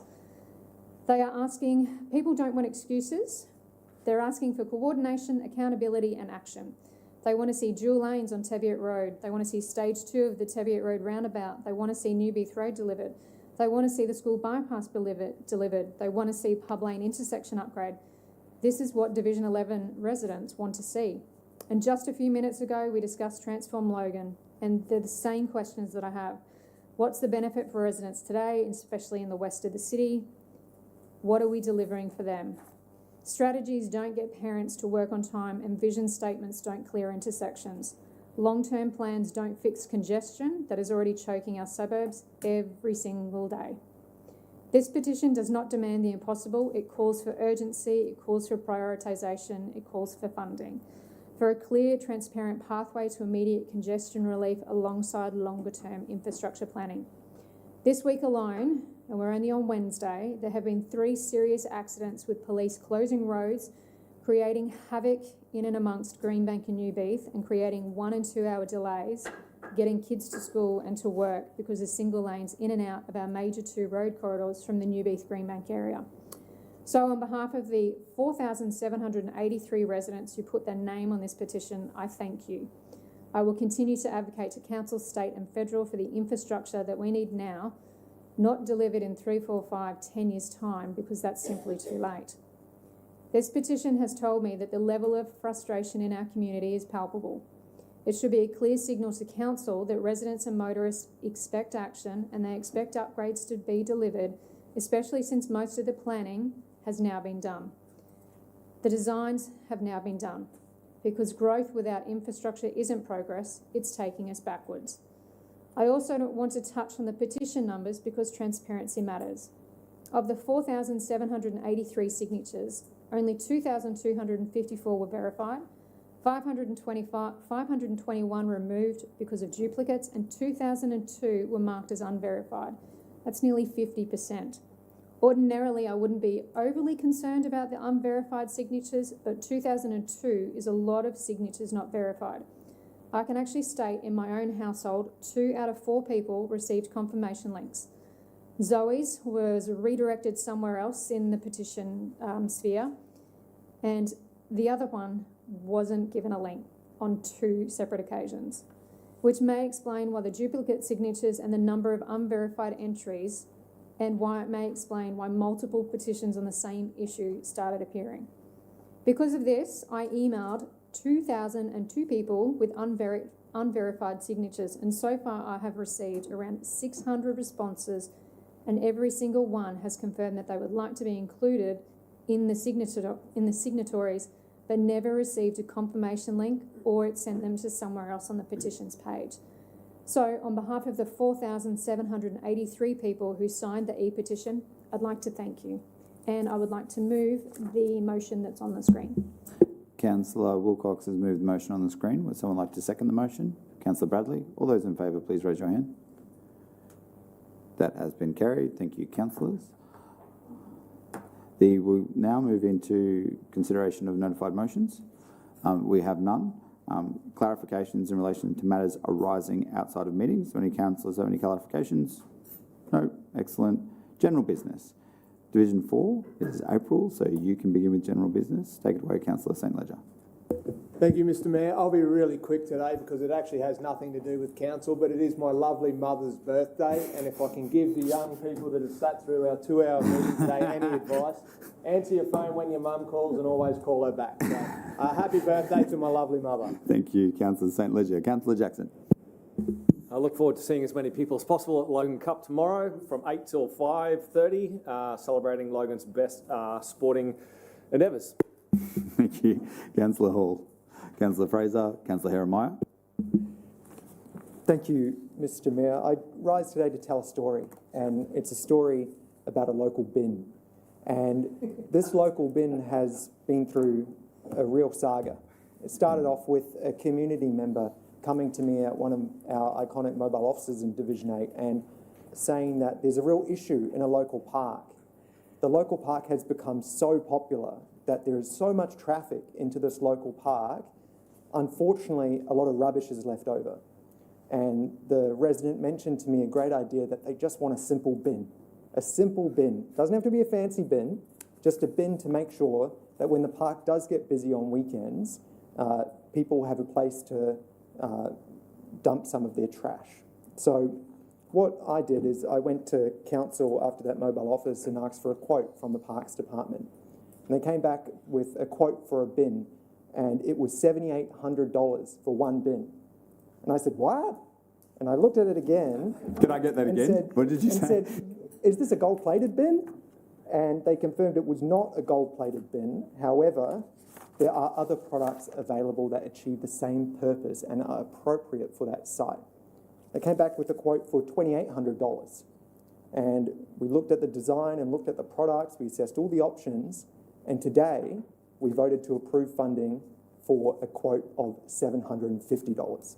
So we went from $7,800 to $750. And that's because we're using the right product with the right quote to get the right outcome. And I think we can take that learning to multiple projects across council, including some of the internal projects that the community doesn't see on a day-to-day basis. So I'd like to thank the Parks Department, thank the community, and I'm really excited to see this bin get installed. Thank you, Mr. Mayor. I think you need to name the bin, Councillor Jeremiah. Yeah, just to really give him the credit that he deserves for saving so much money. Councillor Bennett. Councillor Stemp. Councillor Wilcox? You have. Councillor Murphy. And I do not have any... Oh, sorry, Councillor Bradley. Thank you. I don't normally rise in GB, but I will today. I want to acknowledge a former mayor in the audience, John Freeman, who's up on the wall there. 20 years ago, I was sitting where you're sitting and you were sitting there. So it's good to see you here. I do have all the media clippings from your time if you want them. And keep up the good work. Thank you. Councillor Lane. Thanks very much, Mr Mayor. I talked before about the opportunity for tourism in our local community, and I did that on the basis of watching other councils and being envious of them, quite frankly. I'm off on a trip down to Lismore next weekend to have a look at their $3.1 million skate park. It's not a super mega skate park, it's just a skate park. But it looks absolutely fabulous, and what they did is they've actually got a national program for skateboarding and BMX going there, investing and injecting income into their town. That's what I want to see when it comes to Logan City Council. We've got some great innovators. We've got people with wonderful ideas, and for some reason, we just seem to take the hard way to get to where we need to go. So when it comes to our goals and aspirations in council, I'm okay with those. I think the devil is in the detail in allowing our city to flourish in a way that's flexible and that is working for local residents, that's creating jobs, that's creating opportunities. Job creation is one of our primary focuses and lifestyle. Councillor Wilcox talks about people being log jammed in her community. I live 800 metres up the road and it takes me 20 minutes to get to work. So not to be rude, but we're all getting flogged by this.